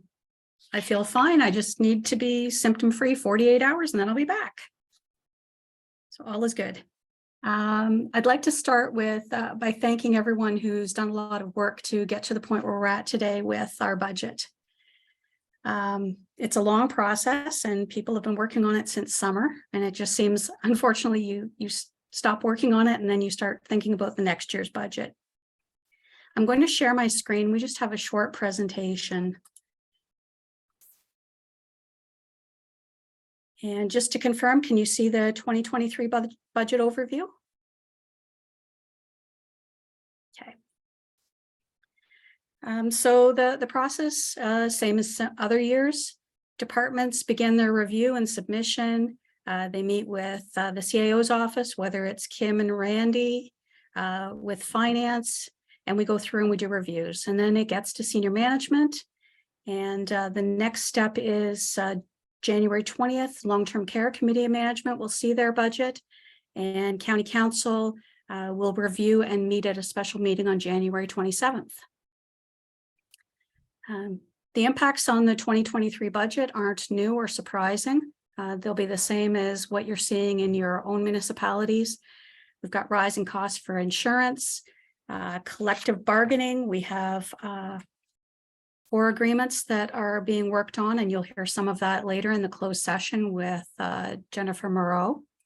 We've got the impact of inflation on our budgets, be it operating or the capital projects. We've got the impact of asset management. The asset management plan that was approved in June last year recommended that we increase our levy contribution to 1.57% of our levy. That was an increase of 0.36% compared to the previous asset management plan. We've been talking a lot about Bill 23, the More Homes Built Faster Act, and the implications of not only inflation, what that does to development, potentially a decline in building, which results in less development charges, and also the removal of affordable housing as an eligible service. And as well, we had some in-year approvals after the budget passed that have an impact on 2023. The levy requirements, we break this out by what we still call the old functional committees. We're just looking for a logical break between the various sectors. So we have corporate services, planning and community development. That's where community transit also resides. Human services, we renamed that in 2022 and moved paramedic services out of transportation over to that sector. It's all about dealing with people. Left transportation on its own. And it shows that we need just over a $4 million increase in levy, which is a 6.02% increase. And after taking into account growth and the difference in the tax ratios with the city of Owen Sound, that provides almost 1.6 million. So our net levy increase as it stands currently is 2,450,000 or a 3.66% increase over 2022. And when we refer up to the top at the percentage change to the corporate levy, that's obviously when you look at someone like corporate services, a 1.02%, that's not a levy to levy comparison between the two. Rather, 1% levy increase is just under $670,000. So $669,400 if we wanted to be precise. So that's where we're sitting at currently. We left the budget summaries for people to take a look at. That's just a high level overview of where we are at. And with some of the key initiatives or the important things that we were wanting to highlight. And then when we prepare the budget document in conjunction with Rob and his team, that's where you get a look at the more detailed information. The next slide we have is talking about the expenditures by department, just showing the difference between how much is in operating and how much is capital. No surprise that transportation has a significant capital budget. That's where the bulk of our infrastructure assets are. The departments that are about taking care of people, so long-term care, the social services programs, housing and paramedic services. Again, that's large operating budgets because they're taking care of people, and then they have a capital program for buildings, equipments, vehicles, etc. Corporate services, I like to refer to that as the back end. So for all the departments that provide the direct service delivery and take care of people, there's a corresponding department that looks after whether it's the financial reporting, the payroll, agreements, legal implication, etc. And then we have planning and community development. So the planning, agriculture, trails, economic development, business enterprise center, Grey Roots, community transit, etc. And then we have the healthcare and education funding, where we're putting either money aside for future healthcare initiatives, or we're providing funds to Georgian College for the Marine program. I find this an interesting slide. So we've gone up a significant amount. So our expenditures have gone up 21% in the draft budget, but only 3.66% after growth. And so you can see this burgundy line, that's our levy contribution. And it's going up gradually over time. And you can see our expenditures have increased significantly. And that's because a lot of the programs we deliver, we're either getting funding from the province, or we've been putting money in reserves, and now we're putting away, we're doing projects and we're paying for those out of reserve. When we get into the transportation budget on the 27th, you'll see, for example, we're pulling over $13 million out of development charges. So that's significant. So again, this just illustrates, our expenditures are growing, but the levy isn't growing with the same corresponding increase. The next steps I just mentioned previously about the long-term care committee management and the detailed budget meeting on the 27th.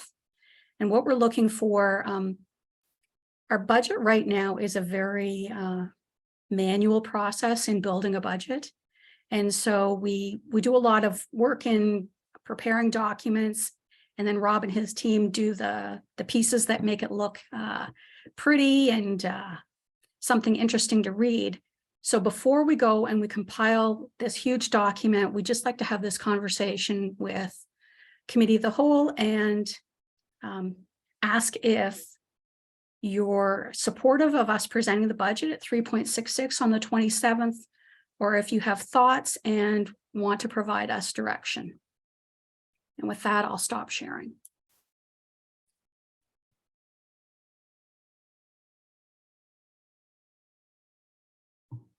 Thank you, Mary Lou. Any thoughts, council? Councillor Gray. Well, someone has to go first. I'm not pleased with the amount of expenditure increase that's being asked of council to move forward with. I would like, as a new counselor, more information. I'd like to see 10 years of growth, the amount of new assessment that the county has captured and expended that's fueling so much of the budgetary increase here. And yes, it's only 3.66%, but we had 1.5 approximate of new assessment, which at about $670,000 is a 1% increase in levy right there. So I'd like to see something that's more reasonable. That's if we're going to spend the growth, and how much growth have we been spending over the past several years, and still increasing the levy on top of that. I don't think 3.66 is reasonable. I think we do need to have more difficult discussions as a council. This isn't the day. I don't perceive to be going into individual projects, but there's still items before myself that are not clearly defined yet to me. And one of them is the Sydenham campus and the large expenditures that are forthcoming. And I go back 4 or 5 years. So when this project or undertaking started, we were well aware of the need in the community for trades programs and cooperation with Georgian College. But what I am seeing yet coming out of Sydenham campus is a little bit abstract. It's a little fluid. It's changing. We want to, there's an ask for a position to look after bookings.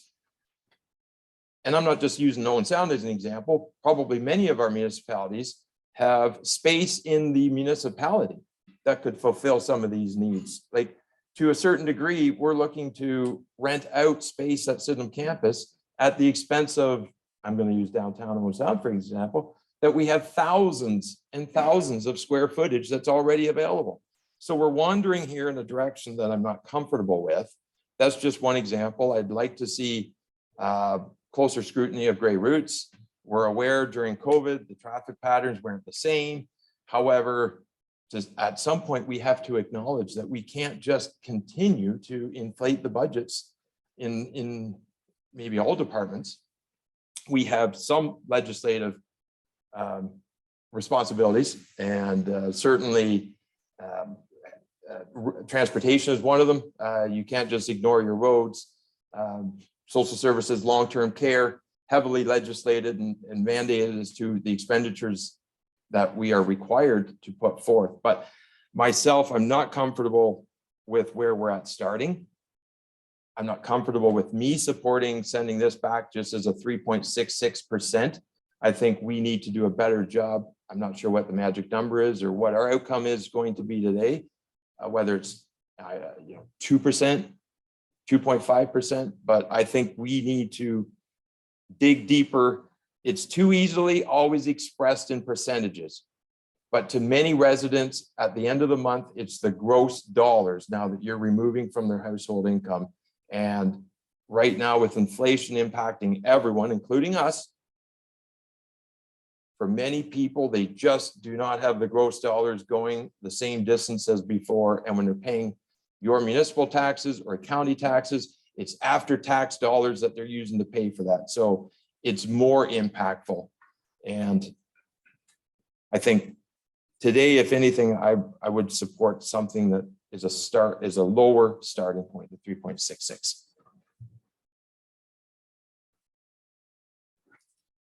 Excuse me. Thanks, Councillor Greg. And I just wanted, Mary Lou, do you have the number that's normally found in the full documentation that talks about what the average assessment is and what this 3.66 translates to as far as an impact on the tax bill for someone, just to put it in perspective? We maybe need a minute to look that up.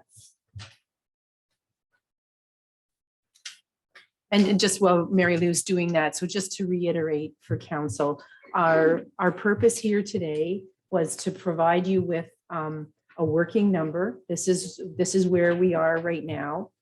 And if you wished us to develop the detailed budget package on this basis as a starting spot for our deliberations on January 27th. That would be the only thing that you would be doing today, is simply saying, go and make the package. In no means are you approving this number today. It's just, we wanted to, at this earlier stage, have a clear direction from you that we could at least start at this spot. To your point, Councillor Greg, if there's agreement around the table that we need to start at a very different place, then if you tell us that, we can use the time we have now between this meeting and the next one to do that additional work. And then the package that we bring back to you will reflect that work. Okay, thanks. Mary Lou, did you find it? Yes. So the average increase in 2023 per household based on the numbers we've provided for a single detached home is $39.01. And the median assessment of all residential properties in Grey County at the middle of December was $285,000. Thank you, Mary Lou. And If thank I you could for those just comments. make one comment. Certainly. So before growth, before the reduction of growth, we're sitting at 6.02%. There's 3.32% in the budget for initiatives that are in the report. So the 1.57 is asset management. 1% we've been setting aside away for affordable housing builds, and 0.75% for future healthcare initiatives. And in 2022, we've taken a significant amount from that reserve with the $1 million contribution to Georgian College for the Bachelor of Science in the nursing program. Thank you, Mary Lou. Councillor Mattersov, today you had your hand up. Go ahead, please. Thank you, Warden. Through you, the Warden, I would just like to, okay. So 50% of us are new here, or perhaps we're returning, but nonetheless, we've had a turnover since the previous term of council by 50% sitting around the table. So I really don't think it's unreasonable for the ask that Councillor Greg is asking for about the historics, because that should be information that you've already got. All you need to do is help us see the transition, because very much so when I sit at the municipal council table making decisions about this budget, I'm thinking about the future and I'm thinking about what we've done as well. So I would concur with Councillor Greg on that one. I'm not prepared to advocate either a lower or higher amount than what you've put here, because this is just a PowerPoint. This is just the introduction. So I understand, and through the Warden to the CAO, I concur with you that you have to start somewhere so we can see where we're going to have to tweak it up and down. But the tweaking is the part. At our municipality, we spend 4 days every year on our budget. And I expect to see the same kind of detail when I come to this council table. And I know from the 2022 documentation that it's there. But my question through the warden to the CAO, or I guess actually perhaps to staff, is at what point will we and members of the public be able to access that larger book so that we can digest it and come prepared with our questions to go down bit by bit and look at all of these various different programs and what we might be needing to advocate to change. So I know that our meeting will be on the 27th. So at what point can we be promised that we can have the adequate time to do our homework to be prepared for that meeting? Mary Lou, do you want to have a go at that, please? Yes, thank you. So I did not go through and take a look at what the numbers were pre-growth. I will say I took a look. So the average increase after growth for 2018 to 2022 was 1.67%. And 2018 was a bit of an anomaly year because our increase after growth was 0.36%. With regard to Councillor Matrosov's question, it is going to take us a few days to pull things together depending on the outcome of today's meeting. Relatively quickly, if we're preparing it on the basis of what's in the draft budget at 3.66%. If we're asked to go away and make some changes, we're going to have to work with Sue and our analysts and the departments and find out where we are making reductions, and then make our changes and hand it over to Rob and his team. And then it takes a few days to double check things. So we'd be looking at probably just over a week.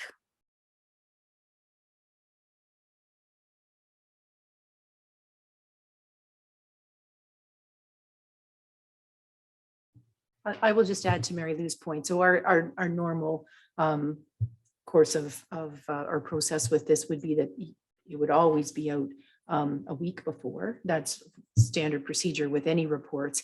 If we move forward on the 3.66 basis, as Mary Lou indicates, the changes or the additional work that's required to complete the package is minimal. And so you should be able to see it earlier than that next week.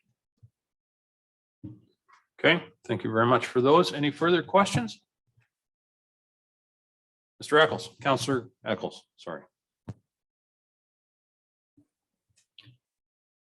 Mary Lou, you said earlier that expenditures percentage-wise have gone up exponentially in comparison to revenue.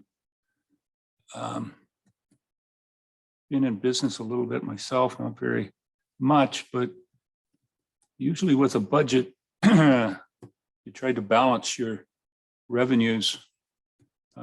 If they were going to expand, that your expenditures would follow along.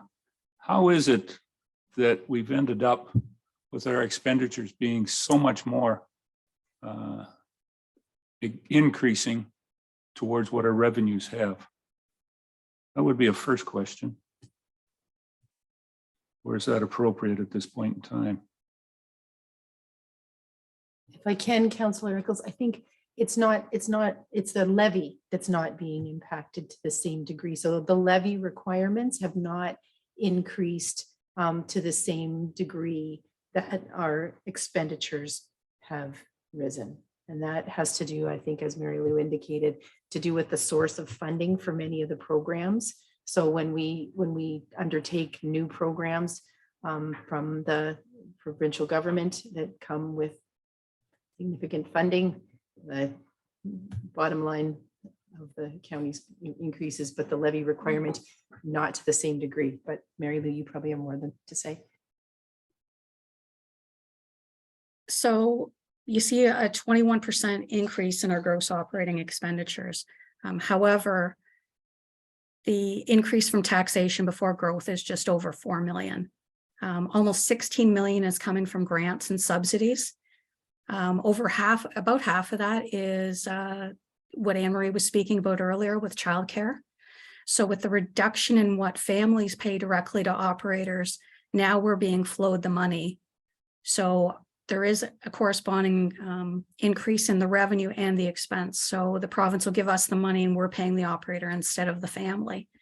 And we're drawing down almost $20 million from reserves. And I mentioned about 13 million of that in development charges for transportation. So a lot of this is driven by, I call us the partner of the province in delivering a lot of services. And, you know, in some of the budgets we've seen in housing and social services in particular, there's a reduction in administration fees that we're eligible to take on the funding, and yet the work doesn't go away. So that creates, I guess, what I would call a pressure. The other thing is, you know, whenever we embark on a new service, or, you know, we provide a lot of programming, et cetera, what's happened, especially during COVID, is the reporting requirements from the province have become so onerous. It also affects what I call earlier the back end people.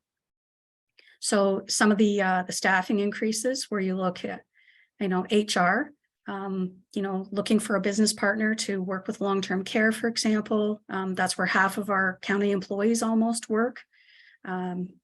So there's some significant investments we're trying to make. And I guess what we're asking will be that in the January 27th meeting, where council wishes us to focus our priorities.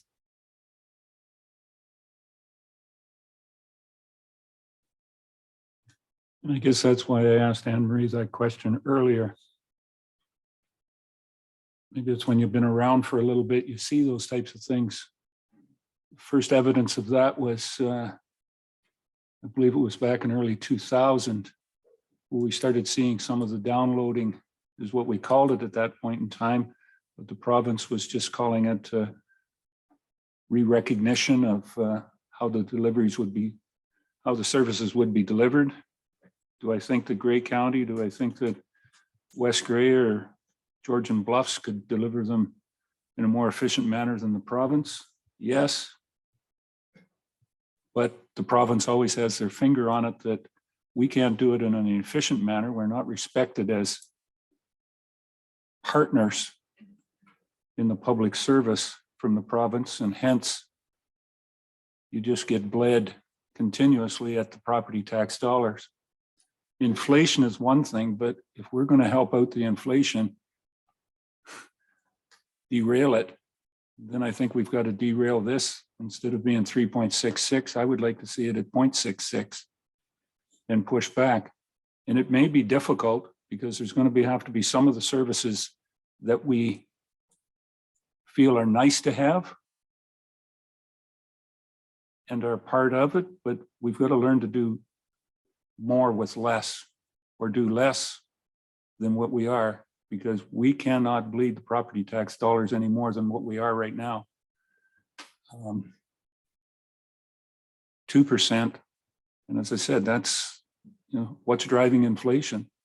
Well, the more that we do here at this table and keep saying that we've got to do it because of inflation, it's the more inflation we have.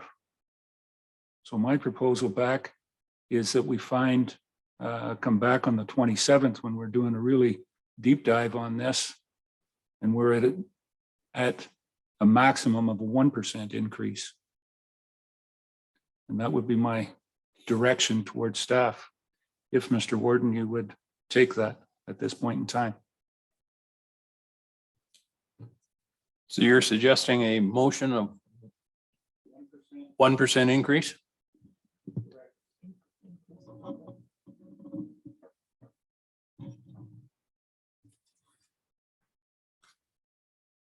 Will allow growth to be in there, yes. Is there a seconder for that motion? Seconded by Councillor Gregg. Any discussion on that motion? Councillor Nielsen. Thank you very much, Warden Mill, and to my fellow county council members. I respect and understand where Councillor Eccles, Councillor Gregg, and probably many other members of this council table are coming from. The situation that all of us are facing across the municipalities and across the county is not an easy situation with the pressures that we are all facing. We are looking at significant increases to construction material costs, engineering fees. The capital budget being presented has a lot of it to do with the transportation department, which is the roads that we're all driving on, the service level we're providing. I would argue the main things that people look at is like the roads they're driving on, the quality of service they're getting. If you're going to try and tell the county council staff that 1% is your max when you're seeing 20% increases to your costs to deliver a service, that's just not realistic. Like I respect the goal, but what's being presented today is an opportunity to sit there and go, county staff present the budget. We're going to have some harsh discussions and debates and deliberations about that number on the 27th to try to tell staff to come back with 1% now. And then we're going to still try to nickel and dime that 1% down. That's not realistic. I can't fathom how that comes back and looks without significant cuts that staff are going to present, without us as a county council, without the new members having an opportunity to speak about what services we want to make sure we protect and what services we're willing to cut. Telling staff and directing staff to come back at that level is not just realistic, it's irresponsible for what our position and what our job is here at this table. So I respect the goal. I understand the goal and I understand the challenges we're facing. We're going to face the same things at all of our council tables. This isn't an easy year. A lot of residents are writing to us and complaining about costing and stuff. They're facing inflation costs. We're facing increasing costs. The answer of saying we're just going to cut services isn't responsible to what the people are respecting and expecting of us. Councillor McKay.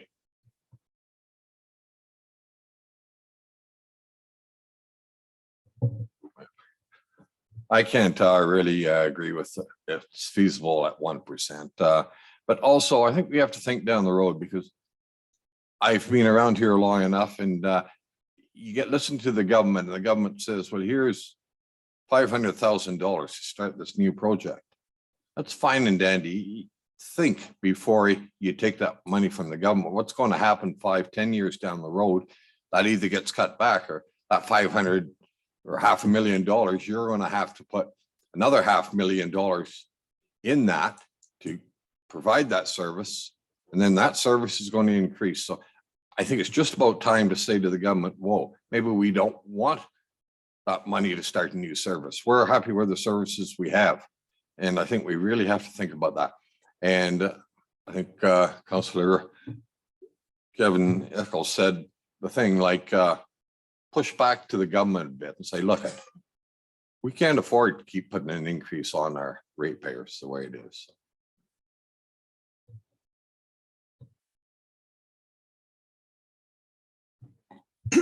One other piece of information, just as frame of reference. So you can see from the information that was provided to you. So our gross is 218.9 million. And the levy requirement of that expenditure is nearly 70 million.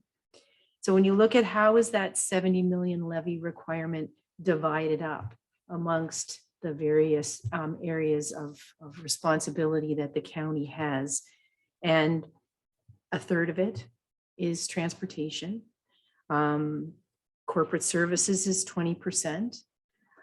Human services is 41% of that money. So by far and away, the bulk of this is that. And then the human services piece breaks down almost housing, long-term care, and paramedics are all about $8 million of levy requirement, although the paramedics is are 50% dollars with the province.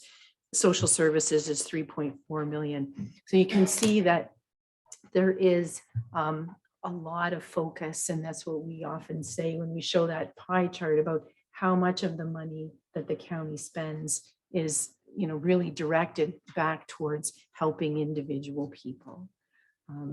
So certainly we'll take your direction when you've determined it, and we'll do our very best. But that's kind of just another lens of looking at the way those numbers break down.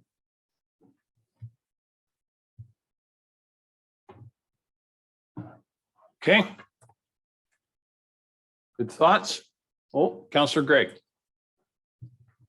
Thanks, Warden Milne. Just a point of clarity, the motion is 1% plus growth. Growth is north of 1.5 million right now, and 1% are $670,000 approximate. So it's 1% plus effectively just shy of another 2.5%. So I just wanted to clarify that before council. Thank you, sir. Counselor Bartley. Thank you, Warden Milne. I am an alternate and probably here only for one day, so I should abstain from commenting, but I cannot.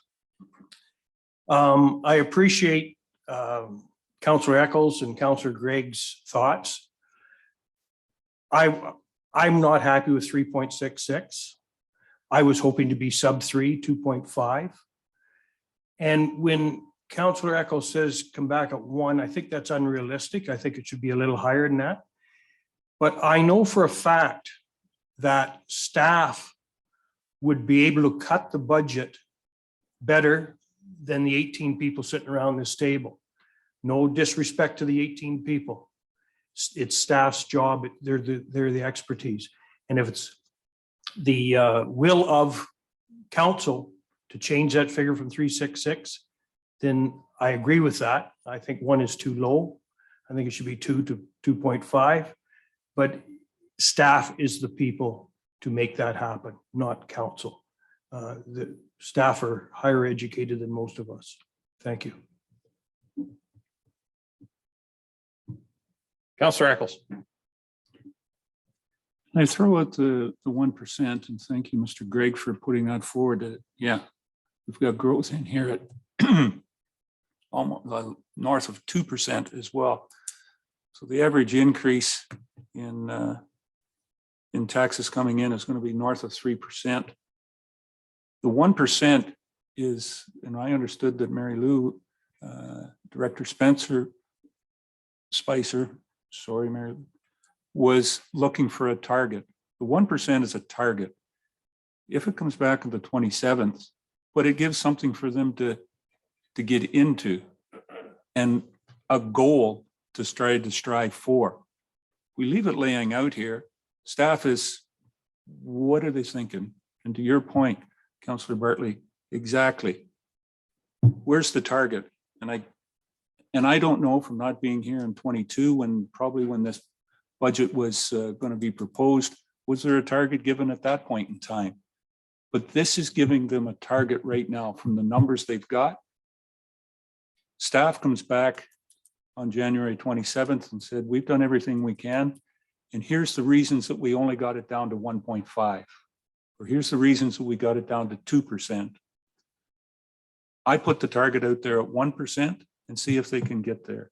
But it's a target. It's not, I'm not going to stand up and rant and rave and carry on.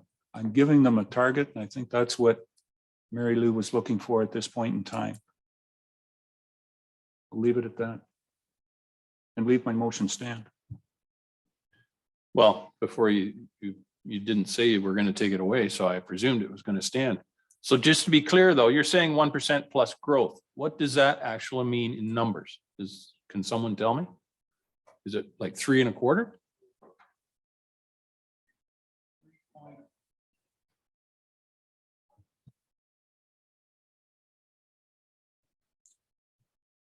Whatever 1.581, 1.58, 0.1 is 2.36, whatever that is, plus 1%.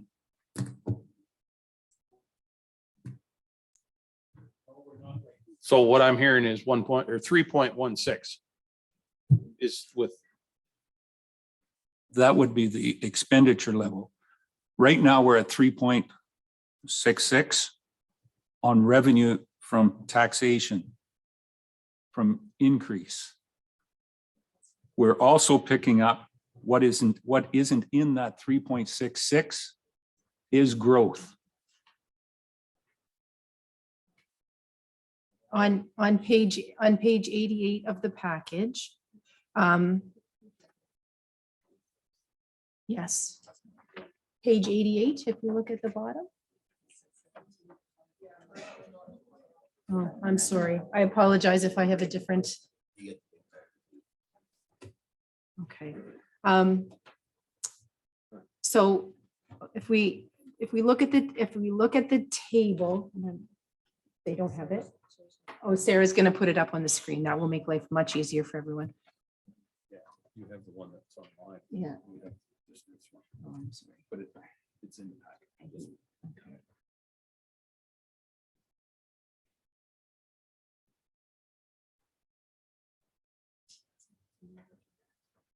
This is page 22 of this.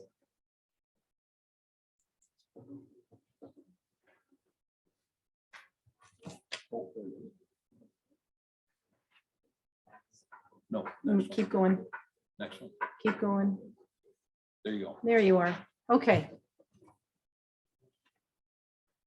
All right, so you can see from the table that's on the screen, where the $69 million roughly in tax levy is there. So that's the sum. This is the total line from all of the preceding work.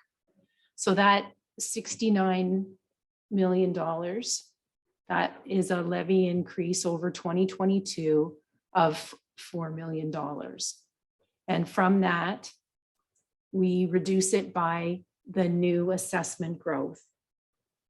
So this is, and everybody is familiar, I think, with what new assessment growth means, right? These are the new houses that have been built. This is the value of improvements that have been made to existing properties, et cetera. So this is new money. It's not impacting existing or previous taxpayers. The adjustments that Mary Lou mentioned, which then takes us to a net number of $2.45 million. And that $2.45 million is a 3.66% increase in the levy year over year.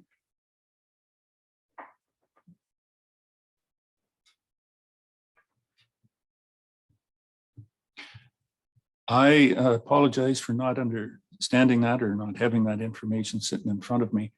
What I'm looking for then is, we'll go on, I'll reframe that and add an amendment then to it to say that the $2.45 million comes down to an increase.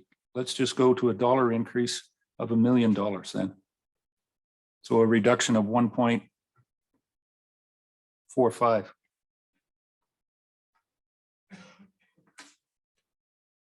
Is that possible to find between here and the 27th? As I said, I apologize for not realizing that the. Councillor Greg, are you okay with that as seconder?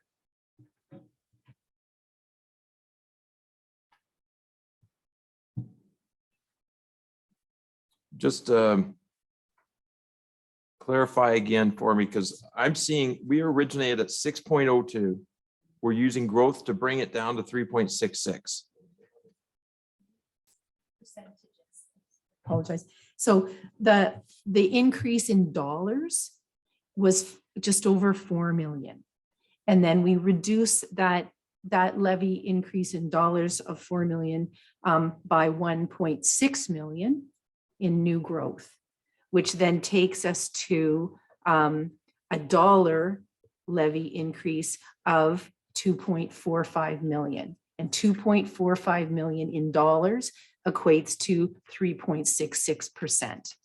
And Councillor Eccles is suggesting that he would like to see that budget increase in a dollar amount to $1 million. So he's asking staff to back out $1.45 million from this budget.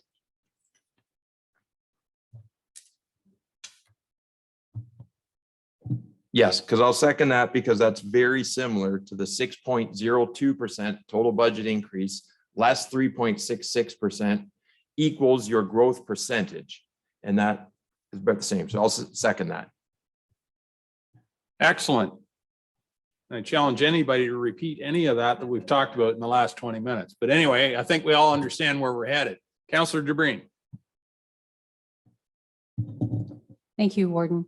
And to staff, while I concur with our colleagues around the table in that we're all struggling with our budgets at our municipal levels, a cost of living of 6.5%, staff are only proposing a 2% wage increase for its human resources in the non-unionized.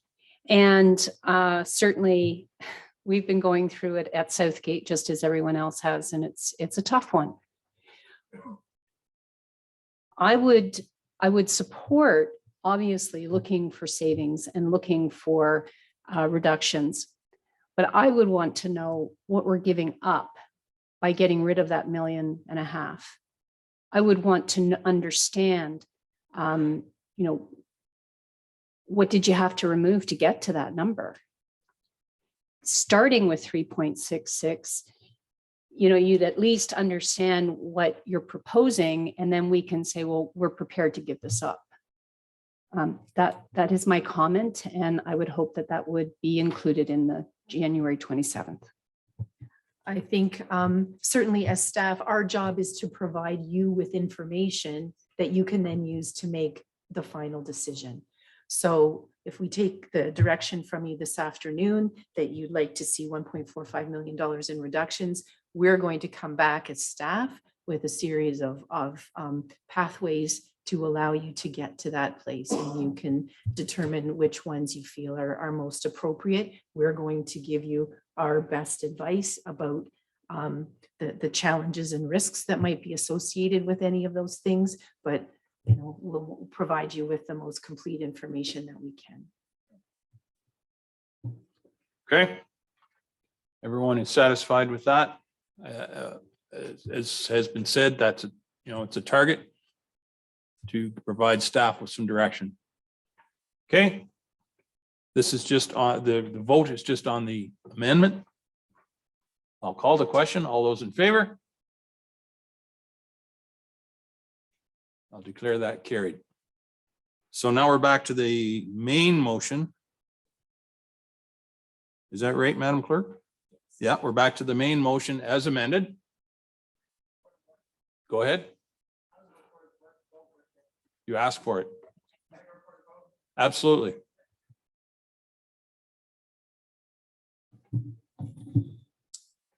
So this recorded vote is on the motion to amend, is my understanding. Councillor Mackey. In favor. Councillor Mackey is in favor. Councillor McKay. Councillor McKay is in favor. Councillor Carlton. Councillor Carlton is opposed. Councillor Pringle. Councillor Pringle is opposed. Councillor McQueen.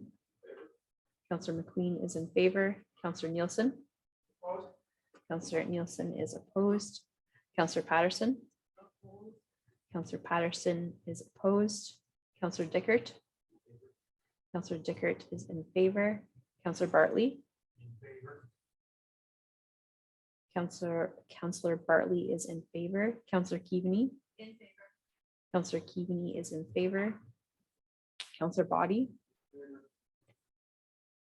Councillor Body is in favor. Councillor Gregg. In favor. Councillor Gregg is in favor. Councillor Milne. Warden Milne. Nay.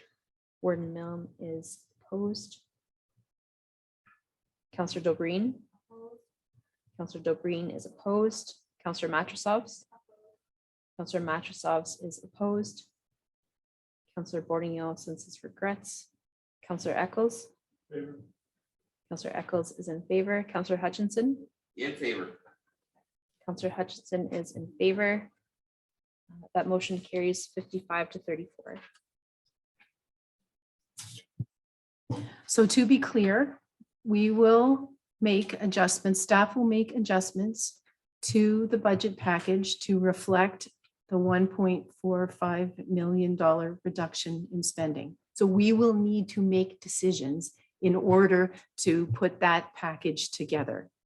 What we will do, however, is in the corresponding discussion that we have on the 27th, we will come prepared to explain what those changes were from the number that you're seeing here, what cuts were made, and if there are other points of discussion, other pathways that we could consider at the same time, we will bring those forward as well. But we need to make a package with a set of numbers. So the package that we're going to make is one that shows a different number than what you have put for you this afternoon. Okay, now we are back to the main motion as amended, and I believe Sarah has included it on the screen there for everyone's reference. Any further discussion on the main motion? Not seeing any, I'll call the question. All those in favor? That is carried. Thank you very much. Thank you, Mary Lou. Always a pleasure to see you, and I hope you stay well. Moving on, we have a couple motions here. The first is the recommendation 1 regarding the terms of reference for the various committees there. You can see the 3 of them, I guess. And Clerk Tara Warder is going to speak to that. Can someone please move that? Councillor Body, seconded by Councillor Pringle. Thank you, Tara. Thank you, Mr. Warden.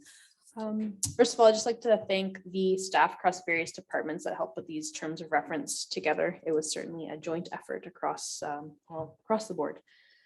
This report comes before you as a follow-up from a previous report in November that made recommendations on changes to our committees and task forces going into the new term. Staff recommended at that time that 3 new committees be established. They were Community Services, Planning, Economic Development Advisory Committee, and the Urban Roads and Road Exchange Task Force. And this report provides draft terms of reference for each of those for your consideration.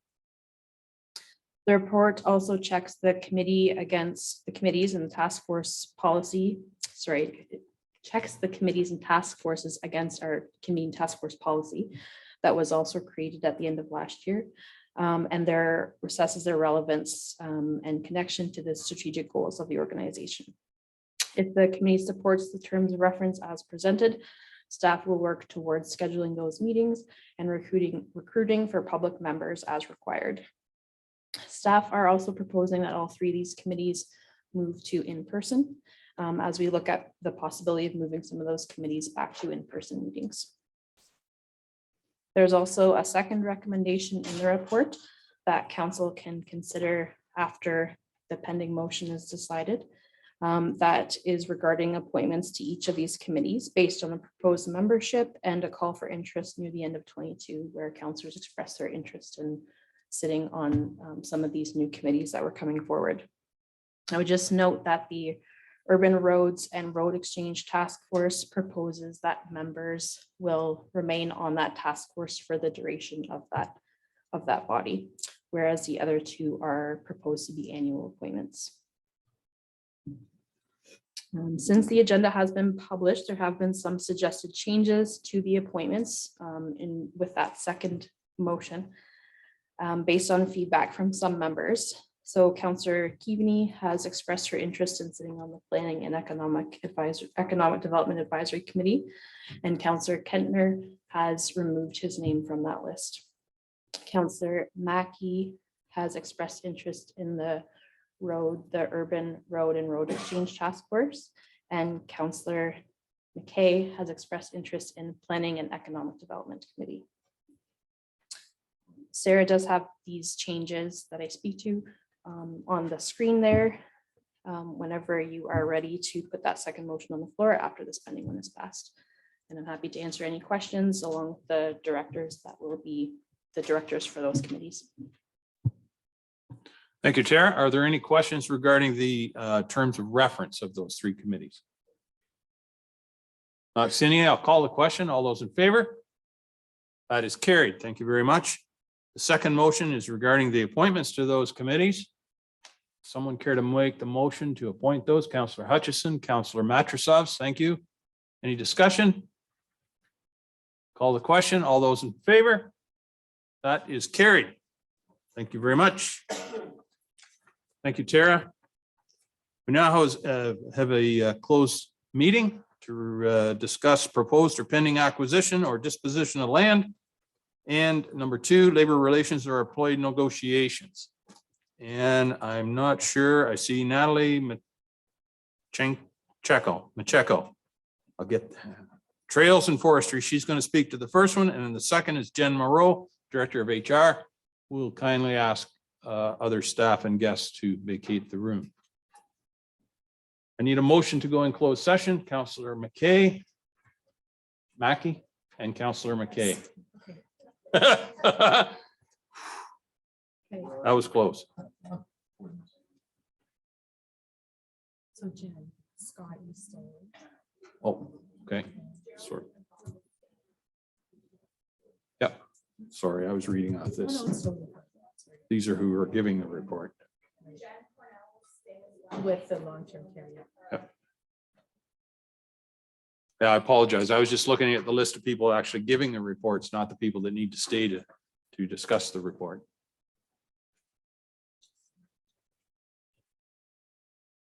Thank you, Rob. So now we are back in open session. I can confirm that we only discussed those matters that we went into closed session to discuss. And as you can see on the screen, there was no other business. There is no notice of motion.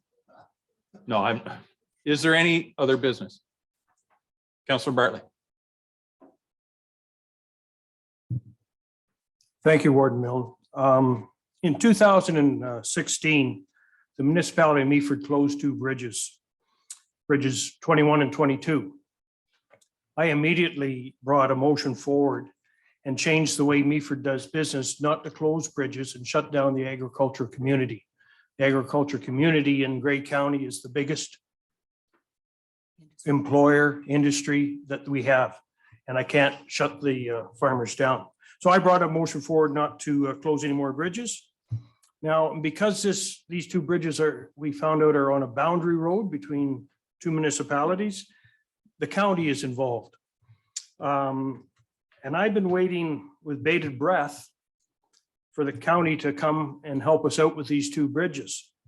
And so when can I expect a report and/or some help on these 2 bridges so we can let the farmers do what they do best? Thank you. My answer would be any day now, but I'm going to defer to Randy.